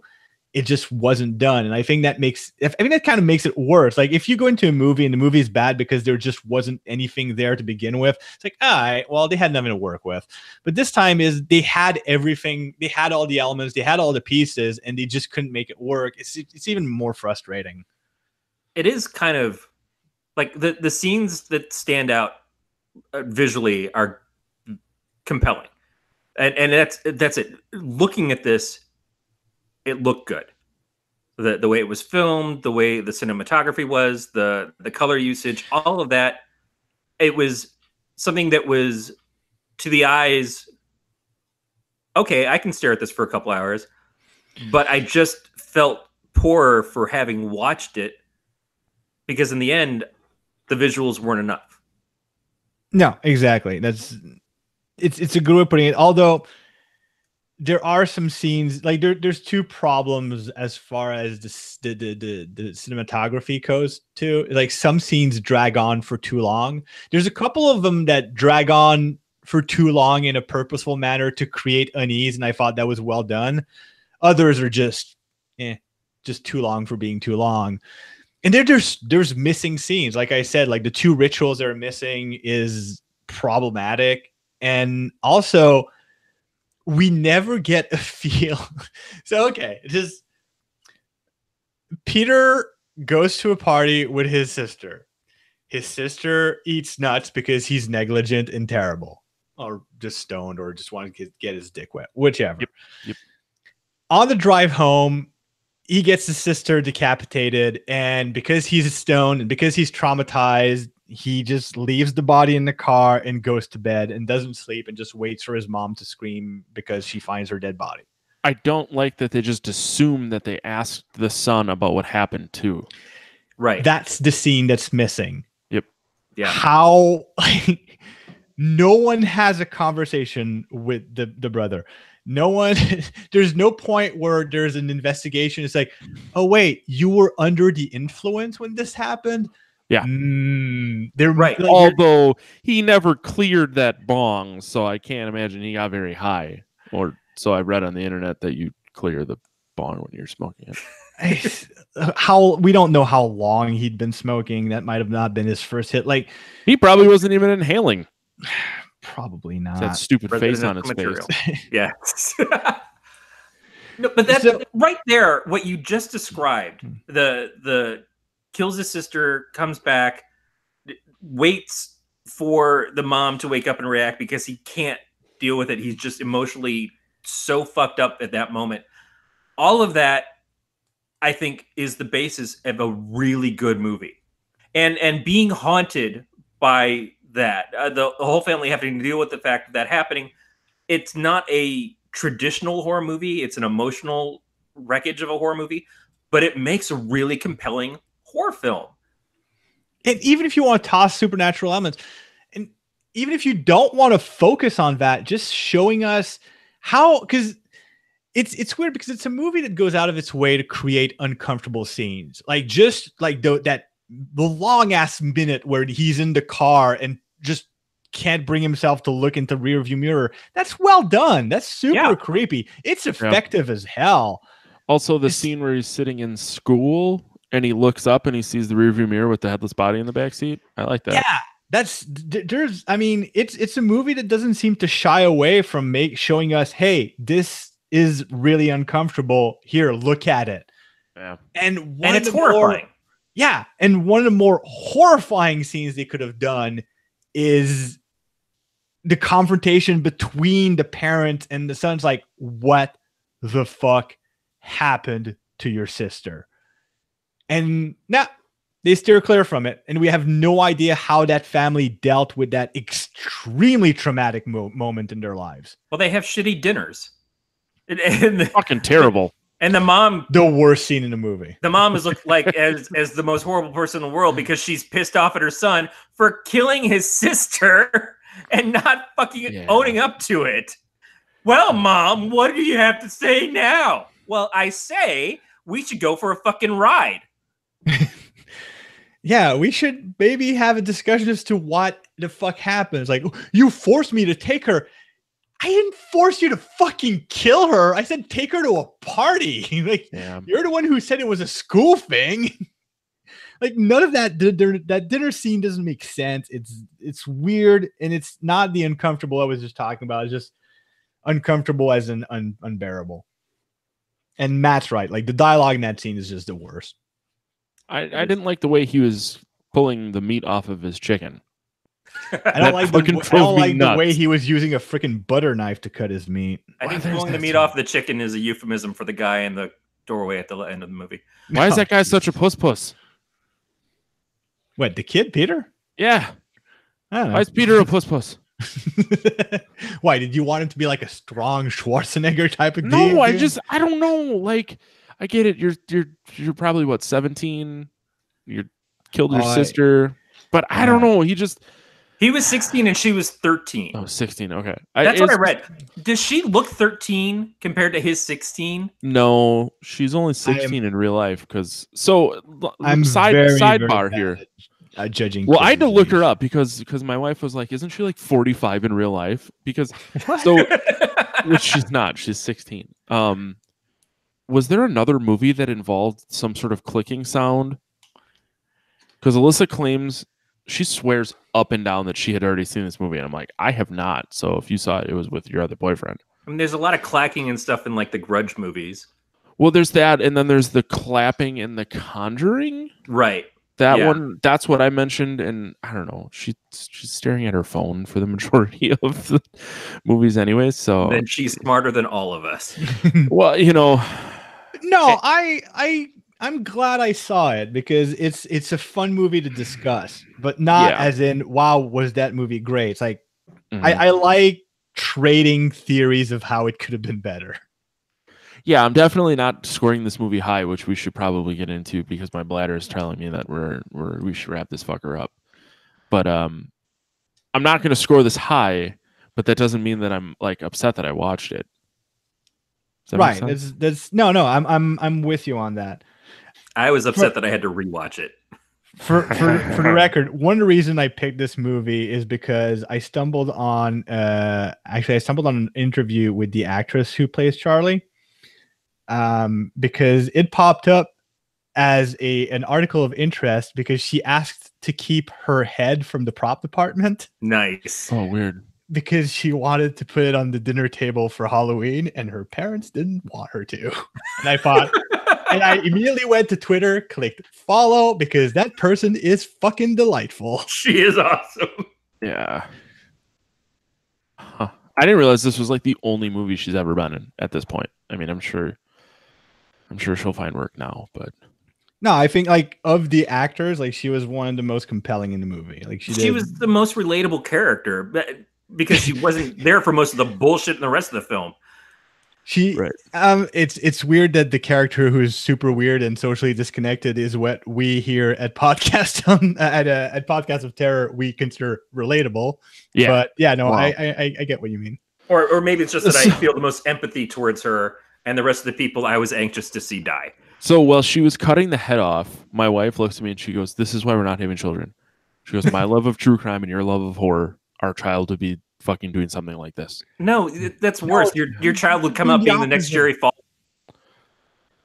Kids are always doing the opposite of their parents. Your kids would be like into ponies and shit, like pink ponies, genetically modified to be pink.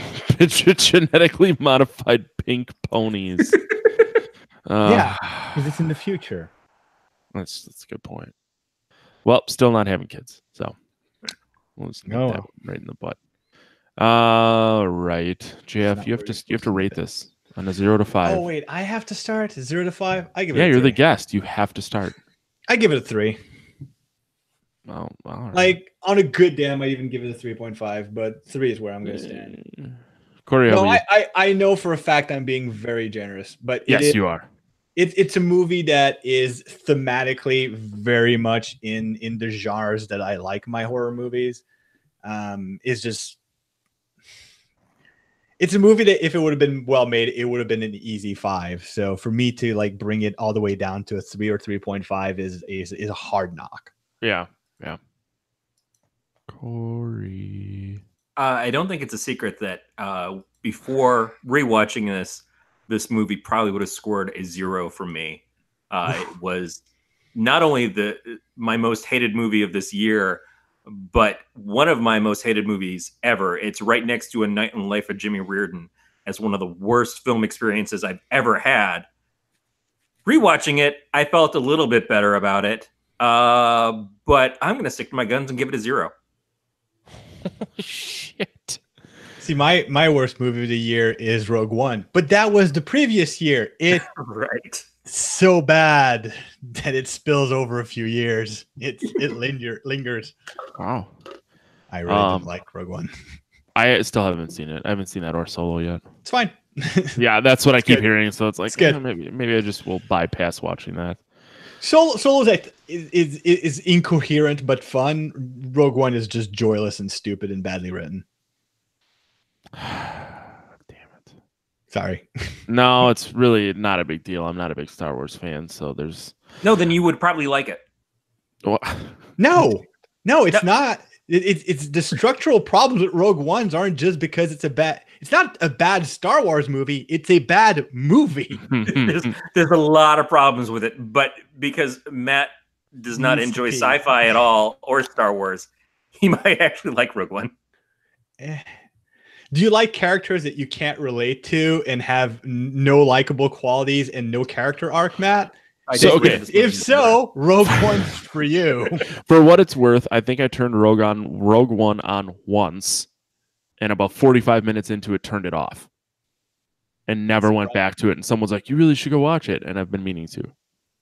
No, so, I get a lot of shit from my sci-fi loving friends for being very harsh on Rogue One, but I stick to my guns on that. Yeah, I'll be on your side. What's your rating of Hereditary, Matt? 1.5. Clearly, I'm the optimist here. Which is fine. I mean, like you said, if it was shot a little better, whatever. The acting made it really difficult to get into some of like the nonsensical story parts and missing scenes, whatever. The last 2 minutes earns the 0 from me.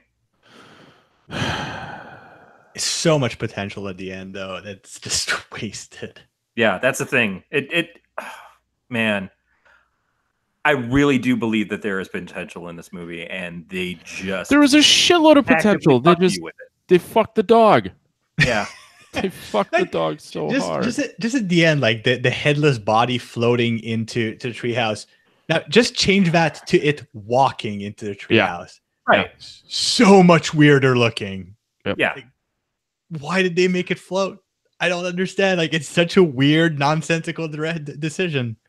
And because she was floating above him in the attic when she was cutting off her head, which was unnecessary. It's not creepy enough that your mother is cutting off her own head while staring hard at you.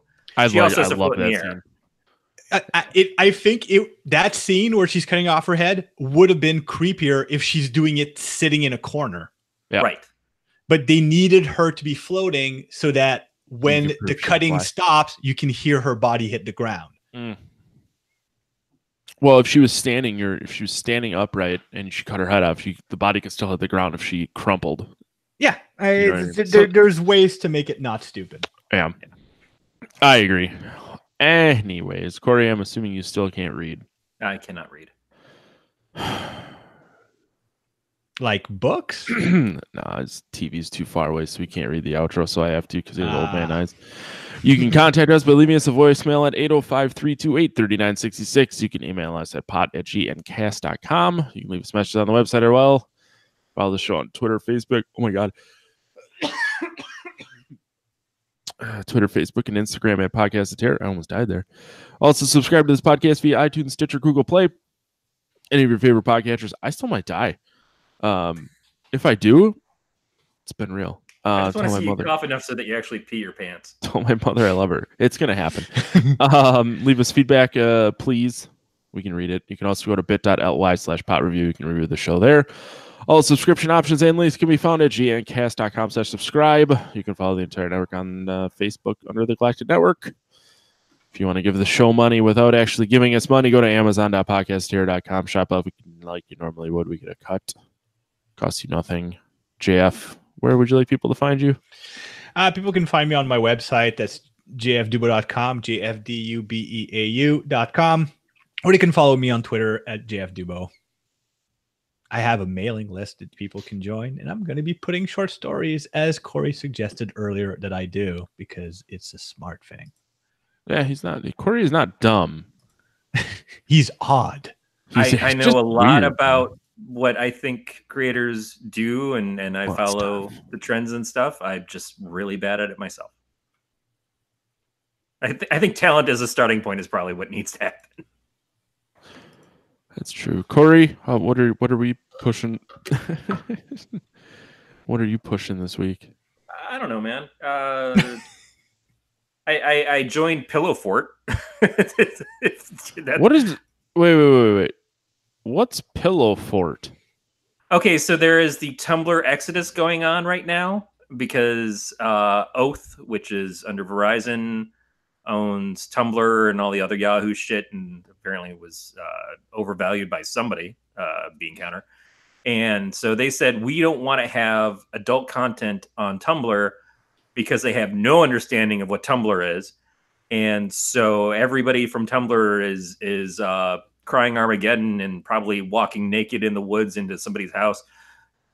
Maybe that's where they got the idea for the ending of this movie. Maybe. It looks like a couple of Tumblr blogs I've seen.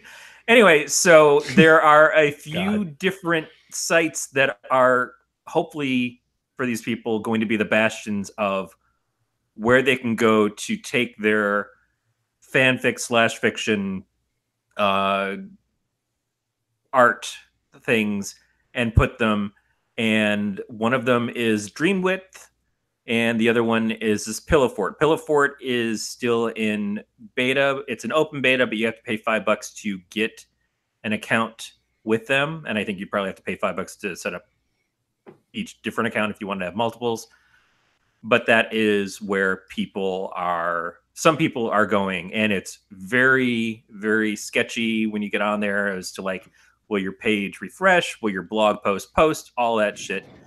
But it is, at this point in time, sounding like they will defend people's rights to post the things that they want to post, but still have in place things like we don't want things with minors. Artwork with minors we can be a little bit flexible on, but even then, if it looks like it's a kid, we're not going to let you publish it. But beyond that, they're going to go into the direction of, they're going to go in the direction of people get to make art, tell stories, that kind of thing. Post nudity if they want to. There's NSFW tags and things. So I didn't go to it for that. I liked LiveJournal. When Aaron and I met, I had started a LiveJournal when that was the new shit. I was an early adopter. I got a permanent account for $100 at one point, and it was, where I did my daily diary thing and met a lot of friends there that I'm still friends with people now that have moved to MySpace and Facebook and everything else. And LiveJournal is kind of problematic since it got bought up by a Russian company and blocked a lot of the same things Tumblr's blocking, but just also in general, the company is kind of sketch. So what I find I'm missing in social media is that the stuff now is post memes, post pictures, argue, post news stories, all that stuff. And I'm not saying that the other things don't do that too, but what I missed was the actual, either being able to write whatever I wanted and just have a post and ignore everything, or have actual conversations with people. And I don't think that Twitter or Facebook, certainly not Instagram, but it's a completely different thing, is helpful in people having actual conversations. So this was something to try out to see if maybe it is. And right now I'm following a couple people. I've got a couple people who just started following me, but I'm just posting to it like I used to post to LiveJournal because that's what I wanted. And yeah, pillowfort.io. Not saying look for me. I'm just saying if you're looking for a new or old blogging experience, could be a place. Interesting. I kind of curious what happens if you accidentally go to Pillow Fart. You find happiness. Huh. And probably your future child who is pink and a unicorn. Yeah, I'm not going to say that. I don't want to offend anyone. Aw. But Matt, right. if people were looking to be offended by you, where could they find you? You can find me on Twitter and Instagram and Untapped M at the Lifeguard. Yeah. I don't really post much. I have gotten so many weird people I've never met friend me on Facebook, and they're all band people, and I feel like if I don't friend them, they're never going to ask us to play, so I have to friend them. I don't like being pressured into friendship. At least it's not people who just want to friend you to play games anymore. That was the big thing. Like, everybody wants to be your friend for Farmville. I never played Farmville. Every few years, it's a different thing. That's true. Next week, we're going to be doing The Curious Creations of Christine McConnell with JF. Any guesses? I'm going to guess it's Amy Frost. I don't know if you knew that that was already happening, or if just by the fact that it's a Netflix show about someone who makes Halloween decorations, I think. Basically it's a Netflix show. If it's Amy Frost's Netflix show. If she had a show, that is a really good way to it's a really good fucking way to describe that. It's even better than that.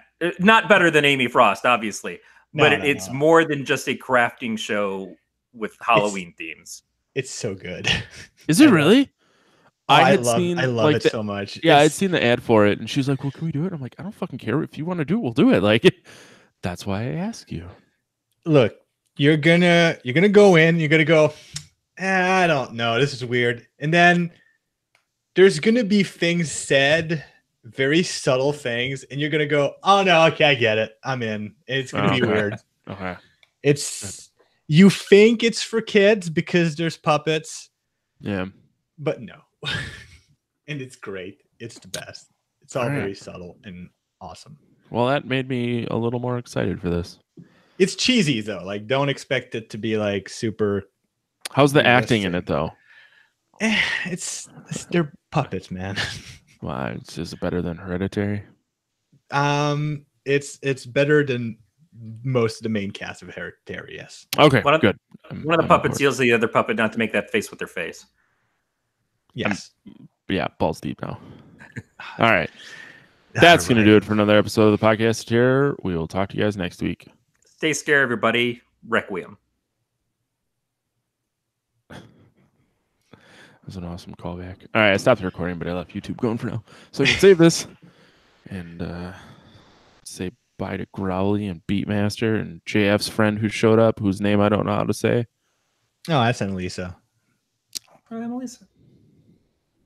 I think she listens to you guys off and on and off.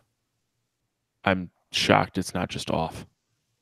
No, But thank you. I don't want to like advertise habits that she may not have, but I know she listens to podcasts and she's very open to various different things. So I wouldn't be surprised if she said, "Oh no, I listen to Matt and Corey." We have a through very you guys and through Ink Geeks being in the chats for those. Nice. She's awesome.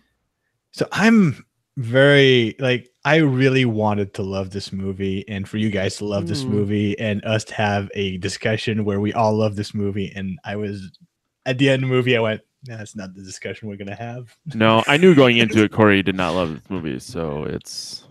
No, but that's just it. I wanted someone to defend the movie. And JF, I think you were incredibly honest about it. And that was the thing, is I didn't want to just be me saying this is a piece of shit, because we got Matt for that.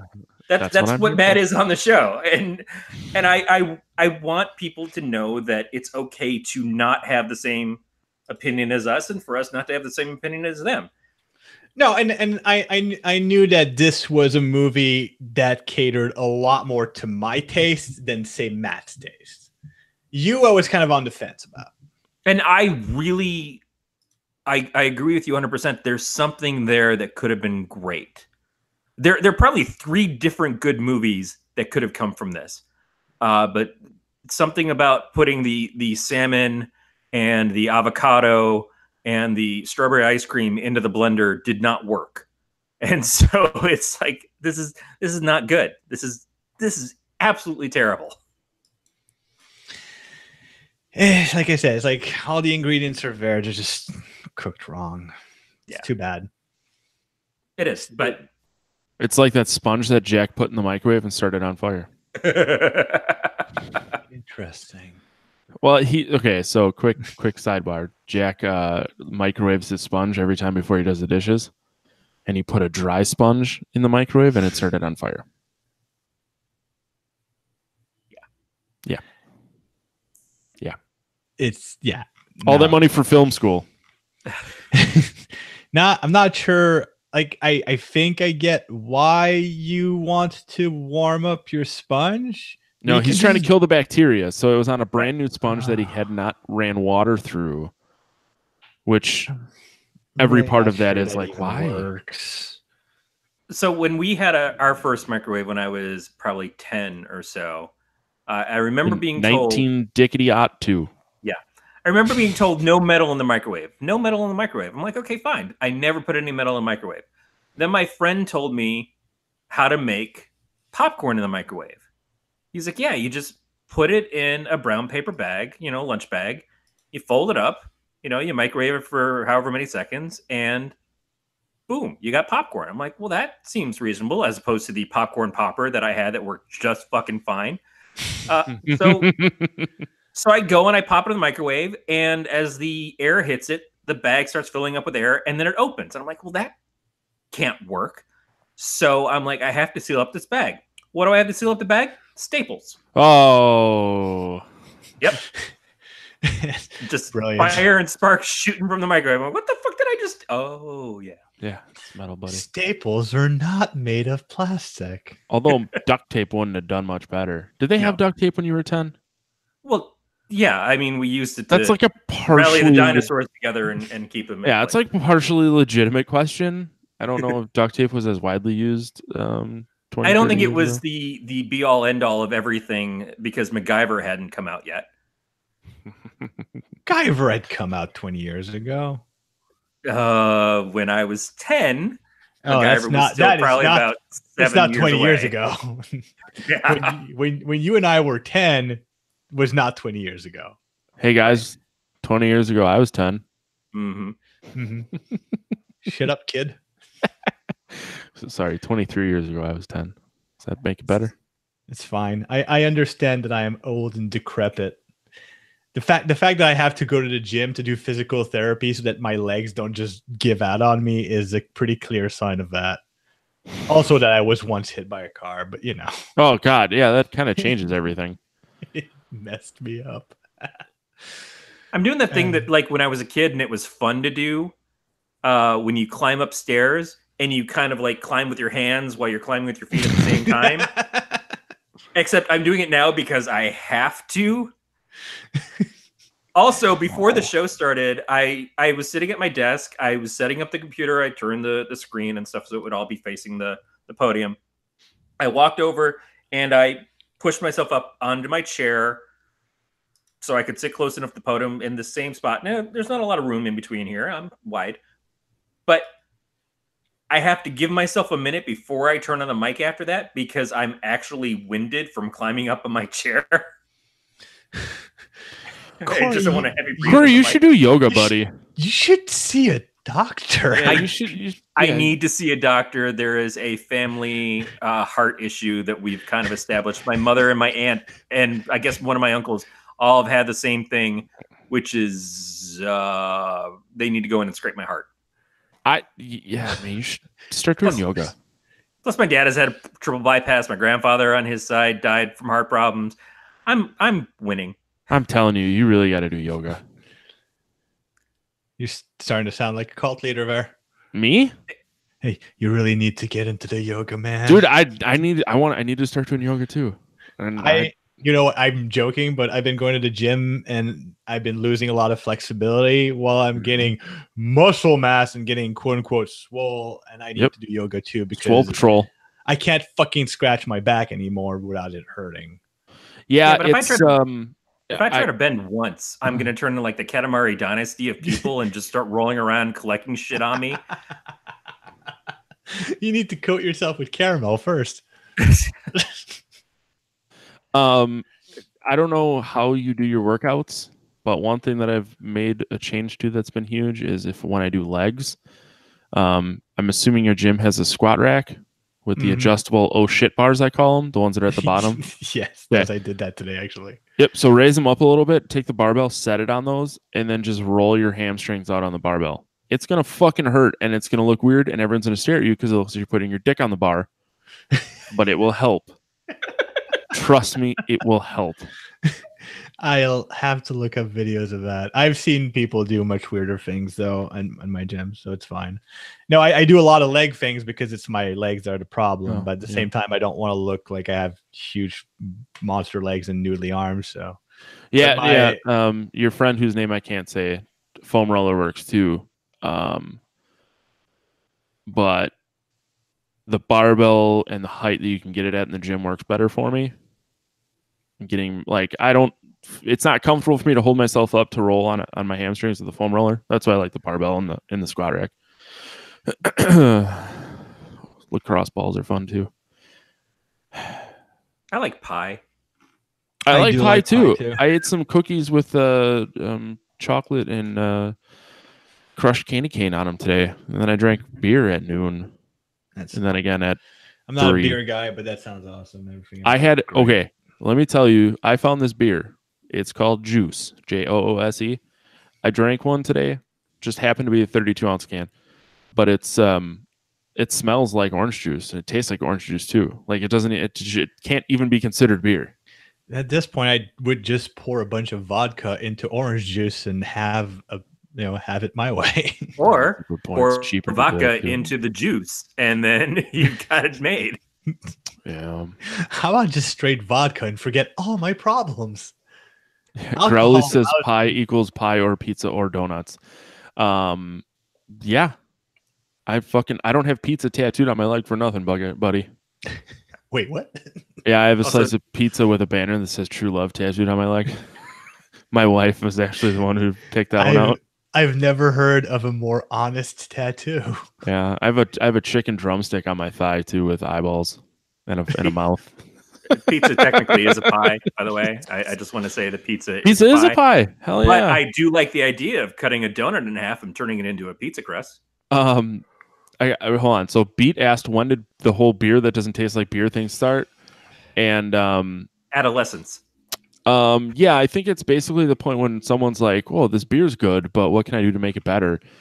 And then some hipster was like, "Well, I'm gonna put ice cream and cereal in it," and everyone decided that it tasted fucking amazing. Yeah, yeah. I don't know what else to tell you. It's fucking delicious. Yeah, I've had beer with pizza in it. It's the same geniuses who brought you the Lucky Charm vape pen things, and like, we're not marketing to children. So our bassist vapes, and him and I always drive down to practice together because he lives closest to me, and I'm always like, Ken, what you vaping on? And it's always like, Arabian marshmallow nuggets. Oh, it smells terrific. Ken should be on the show. And then every week we would say, Ken, what you vaping? Ken, what you vaping? He told me yesterday he's going to stop, which I think is a lie. I think he had strawberry cinnamon toast crunch or something weird. A guy that I worked with at my company, every day I would go out and I could smell something that smelled like Eggo waffles just covered in maple syrup. Go on. It's like, but it was his vape pen. Like, what the hell is that? Because that is amazing, and it's turning me into an addict. It is turning me on. A little bit. Turning me on. Growl. What? So I'm disappointed we didn't get to do Halloween, though. I had much more positive things to say about that movie. I had more positive things to say about Halloween the first time I watched it, but after a second viewing, all the problems I had with it became more pronounced. Oh, so I shouldn't see it again. No, you should. Don't let me fuck things up for you. Yeah. Don't listen to Corey. Got it. I know someone who found honey cornbread vape juice. Jesus Christ. You make fun of my beer that's not really beer? And they have cornbread vape juice? Honey cornbread. Honey. I'm hungry. Oh, man. Yeah, me too. I didn't have dinner. Still had to pee. I need a bathroom. I need to put a toilet in here so I can just pee while I'm recording and no one will know.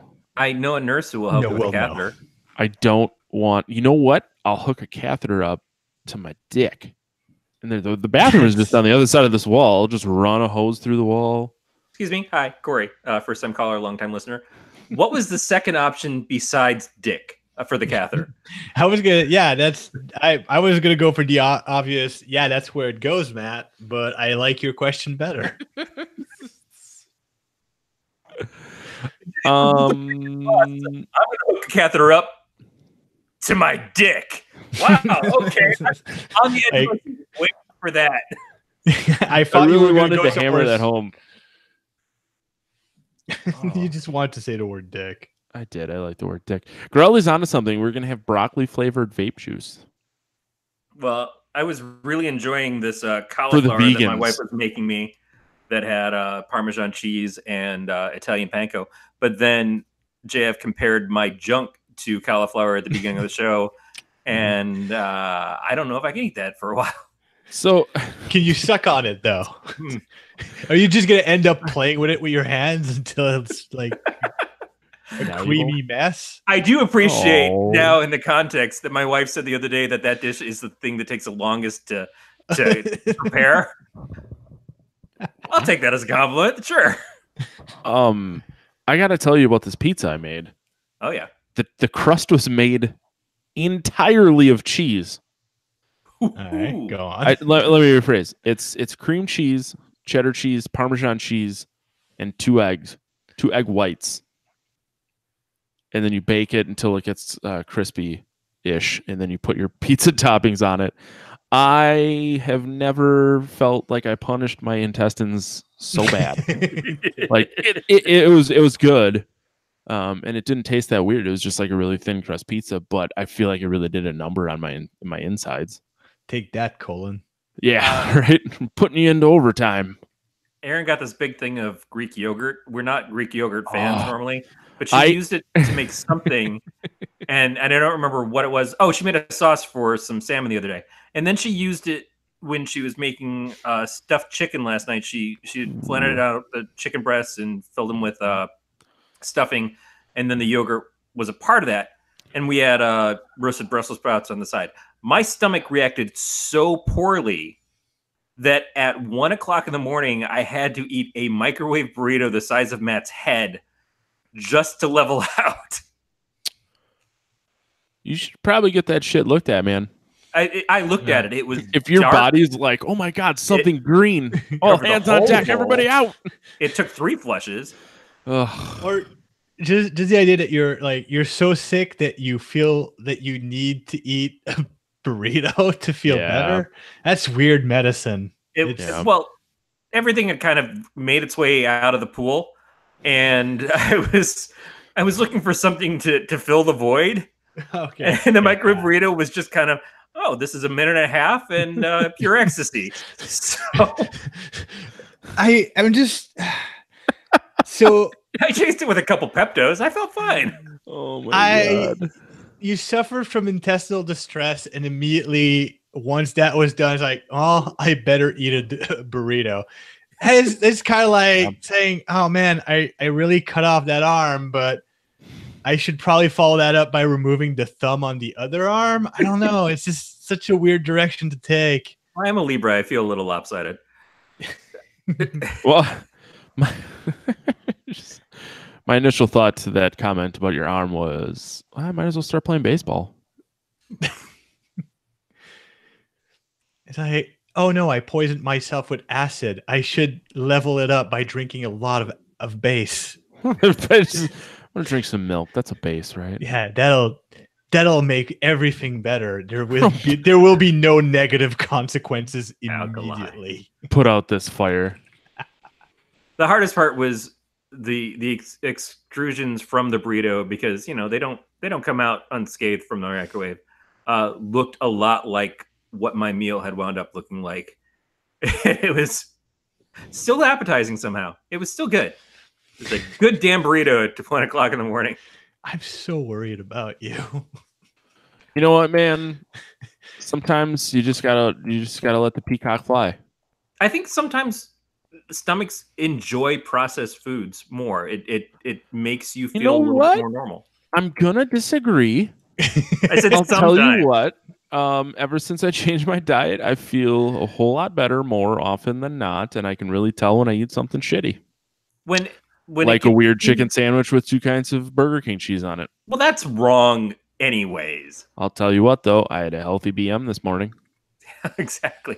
And this afternoon and tonight and tomorrow I did shit morning. this afternoon. I think I might happen again before I go to bed. Who knows? Yeah, every time I can't tell because my bladder's pushing on everything inside of me. It's just a walking water balloon. It's going to hurt when I stand up. That's why I'm still sitting. Awesome. And then it's going to feel great. That's going to be on video. No, it's not going to be on video. God damn it. I'm driving this boat. It sounds like you're not dry dock, though. I could be. If you play your cards right. I don't. Is that back to the penis and penis thing? Sure. Space docking. Space docking. Really derailed that. Don't care. It wasn't a good conversation. No. Most of them aren't. I suppose we should wrap this thing up because I got to piss and go to bed. We probably should. I mean, I'm enjoying the conversation. I could go on forever, but you know. I mean, I could leave this open and just go. I just need to go to bed. Some of us have to work in the morning. Yeah, exactly. I need to, and I've got a couple of things I need to finish up before I go to bed. And it's an hour in the future for you. It is 20 to 11 right now. Yeah. So I should be going to bed in about 3 hours. So it's the same time as it is for me. Mm-hmm. But I have nothing going on tomorrow. I wish I had nothing going on tomorrow. I even ran to the grocery store before we did the show just because I was like, well. You know, Meijer delivers, right? They could just deliver it to your house. You would never have to leave. Yeah, that takes some time. And I think they charge you. I like shopping. That's what I miss. One of the things I miss about working is that I would always go and grocery shop on the way home. I'm literally working on my Walmart online order right now, but I can just pick it up on my own from work. So I got that going for me. And Crowley Bear's about to have lunch. 11:41. Yeah, so Crowley, I had a training class last week, and there was a guy from India. And so the class started at 9 a.m. for me, and it was, what did he say? It was like 11 p.m. for him. And I kept thinking about you, because every time we would take a break at like 10 in the morning, it's like, well, it's 1:45 for this guy. Blew my mind. Yeah, Erin, tonight, she was like, yeah, we're supposed to watch this movie tonight. Oh, what time? 9 o'clock, but that's Eastern time. I said, honey, we are Eastern time. She's like, no, Eastern time's the East Coast. Yeah, motherfucker, we are part of that coast, sort of. Yeah. Yeah, ever since you moved to, well, I guess you're not on the East Coast, but... Yeah. The only way I could explain it to her is I said, you know how Saturday Night Live says it's live on Saturday nights, but for us it never was? Well, here it is. We're living it, baby. She's like, well, we Saturday Night Live actually live. She said, we should start recording Saturday Night Live. I said, well, one, I do record it. And two, what does it matter if it's recorded then? You're not seeing it live. Yeah. The whole point is to see it live. You could see a nipple slip on national TV if you watch it live. She's like, it's not really live. I feel like there's a little bit of delay. I'm like, yeah, to keep people from saying fuck. Yeah, what is it, the 15 seconds? Right. Is that what it is? But that happened to Jenny Slate when she was on the show. She said, I think she said the F word and, the F word that I just said, which was fuck. And she got fired from the show. Yeah. That sucks. For her, not me. My life's still pretty cool. I don't know. Jenny Slate's. What's that? I said Jenny Slate's kind of awesome. Would have been nice to have her still be on the show. I don't know who that is. Oh, shit. You recognize her if you saw her. She was in Big Mouth. Big Mouth. I watched the second season of that a couple weeks ago. Really good. Yeah. Yeah, holy shit. Yeah. I enjoyed it as well. I did not know that's what her name was. Sorry, Jenny Slade. I know you're listening to this. You better apologize.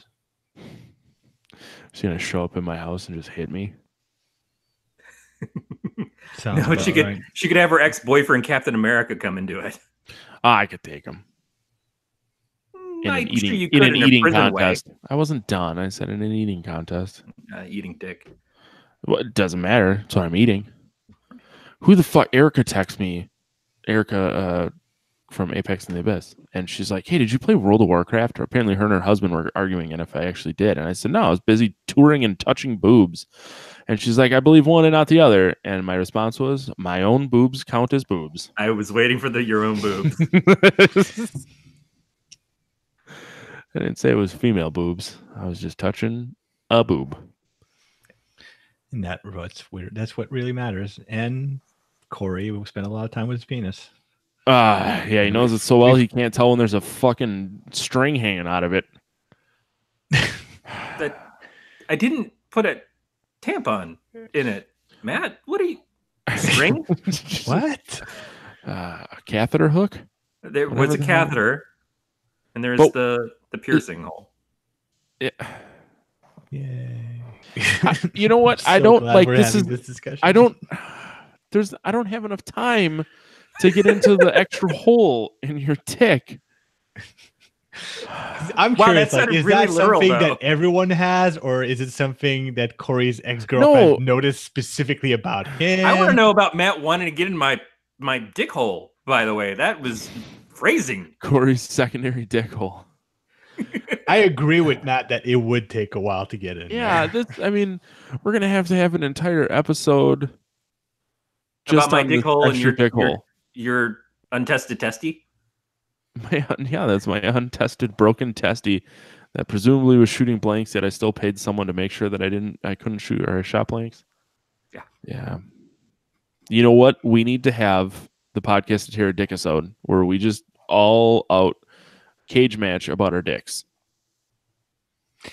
I feel like that no one wants to listen to. The 150 episodes we've done have kind of been that. It's been a battle royale. So what we conversations. We need one of our fans to go back and make the dick cut. Oh, it's just all of the talking about our dicks. 1926 hours later. Oh my god. Yeah. I found about 5 minutes of footage about some movie called Strangeland. Otherwise, it's all dicks. Oh, I like that. That's quality. It's quality material. On that note, I really have to pee and go to bed. Growly beat Emily's. The nice lady whose name I can't properly say. Thank you very much. A Mooselease. Or Mooselease? Yeah, or Annalisa. Annalisa's are actually. Oh, so when you said Annalisa before, I'm like, is that how that's supposed to be said? And I just kept my mouth shut because I know better than to open my mouth and be wrong. Until now. That was the joke, is that I literally am an idiot on the internet for 1, 2, 3 hours a week. With the exception of the summer months because I have to mow my lawn. Right. Corey makes fun of me because of that. Now you have a lawn to mow, you motherfucker. Not yet, really. Lisa also works. Thank you very much for making my life easy, Lisa. You're my new best friend. Annalisa's pretty awesome. She is. Well, hopefully we'll be seeing her a lot more. She made me this bracelet. Well, I paid for her, and it says writer in binary with the colors shifting. Fucking nerd. Fuck yeah. Sorry. Fuck yeah, wrestling fan who has a podcast. Right. What other nerdy things do I have? I shave my pubic hair. That's pretty nerdy. What? But you go against the grain. I also work in IT. That's about as nerdy as you can get. Yes. Not the way you do it. What? Nerds are dedicated to their jobs. And you're just like, how the fuck do I get out of here and still get paid? I'm pretty much like, I have payday so I can buy beer. I have never met an IT person who was dedicated to their job. It's all, how can I do this as fast and with as little involvement as possible? I am suffering crushing depression because of the fact that I leave my job. That's not even joking. So Lisa thought that the shaving was a pro swimmer thing. I think body hair is kind of weird, and I'm pretty heavily tattooed, so I just shave from the neck down because I paid too much goddamn money to have that shit covered up by weird hairs. But you also pay a lot of money for quality T-shirts to wear over your shaved, tattooed flesh. Yeah, but I got tattooed so I can see them. I didn't get tattooed so someone else can see them. I wear shirts so other people can see them. So how do you get to the back? Like, do you ask your wife to help you? Do you have tools? You have like a wall that's just razor blades and you do like a bear? I got a waxer. I go to a lady and she waxes my back. Oh, okay. So I had this thing called a razorback. It was like a handle. It was like yay long, and then you would stick a razor in the back, and you basically would scratch your own back with it. It sounds delightful. Like just for back scratching. Take a razor and just slide it sideways across your skin and tell me how that turns out. Right. Yeah, exactly. I'm 47. I've got skin tags growing on me now. I need to see the area pretty delightfully. Yeah, so I would cut my back a bunch, and then when I would go get my massages, because what life do you lead? It's not like when I say that people are always like, "Oh, it must be nice." It's like, no, I pay a tiny 5-foot woman to like put her elbows into spots so that sounds great. I can continue. It's amazing, but it's like I don't do it to feel better. Like I don't do that to be relaxed. I do it so that I can move like correctly. Like when I squat, I can't get my arms. You're supposed to be able to like get them here. I can't get the bar. So it's like I'm trying to like get flexible enough to be able to do things. I know it's supposed to be really funny if people are. So your body is keeping you from doing certain things, and instead of saying, "Oh, maybe that's something I'm not supposed to do," I'm instead going to pay a person a vast amount of money to fix it, so I can do this thing, so that I can also go about living my life, being able to move like a normal lumbering hulk of a man, all the rest of the time. Yeah, yeah. I want to be able to move so that I can see how much weight I can lift. You're basically paying for a mutation. Yeah. Corey. Let's explain your body mod thing. Yeah. I mean, the human body is supposed to be able to bend in a lot of ways. But from people sitting hunched over and shit all the time, your muscles tighten up and they lose their elasticity. So I'm trying to like rekindle that love affair with my body. You're basically like, I want to pay for back bent knees because I want to be a timber wolf. I want to put my own dick in my mouth, so I'm trying to do yoga so I can do that. I just want to point out, Corey, that so far you've given examples of body modifications that none of them are dissuading me. Like, wait, I could be a timber wolf, because so far being a human has only been mediocre level of success. I would not necessarily be against trying to be another animal for a while, and you're really selling me on it. Yeah. And if Matt's 5-foot woman, he pays to. But is she also the person who waxes you, or is that like, okay, so it's the massager hooked me up with the waxer. Matt employs a vast array of specialists to take care of his weird body. That doesn't count the little Asian that I pay to tweeze my ball hair one hair at a time. What? Why? Because he likes the feeling. Yeah. To each their own. Is it necessary for me to drink my own urine? No. But it's sterile.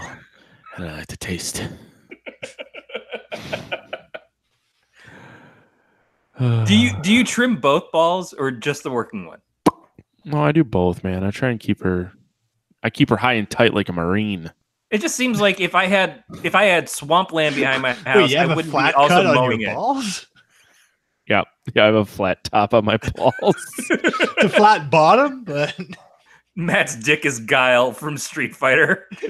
Oh, yep. Sonic Boom. Yeah, I was gonna say if you push down, back, forward, B, my balls Sonic Boom all over you. Oh man, everything's weird. I feel like maybe fade. Matt's rap fade dick name is Kid and No Play. I'm gonna try and shave a fade into my balls next week. You know what I'm gonna do?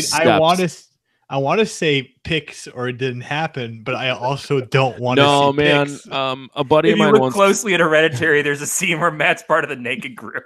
Yeah, I'm on all fours, but you'll only know me by my expertly shaven butthole. A buddy of mine. This is a long time ago. Corey, you've met him. Travis sent me a dick pic, and he's like, "Dude, I have to send this picture to you because I drew a shirt on my penis and it looks really funny." And I'm like, "No, man, I don't want to see it." He goes, "Well, hang on, let me put pants on it too." So he just sent me his dick covered up in a shirt and pants with a sombrero on it. He sent me a picture of your dick. Well, why are you offended? It was wearing clothes. Put some pants on. There's pants on the dick. It's fine. No, it's not. When I worked for Best Buy, there was a kid who worked the return counter, and I was an operations supervisor or something at the time. And he, like all the kids and I got along, but I was older and trying to be a supervisory position and stuff.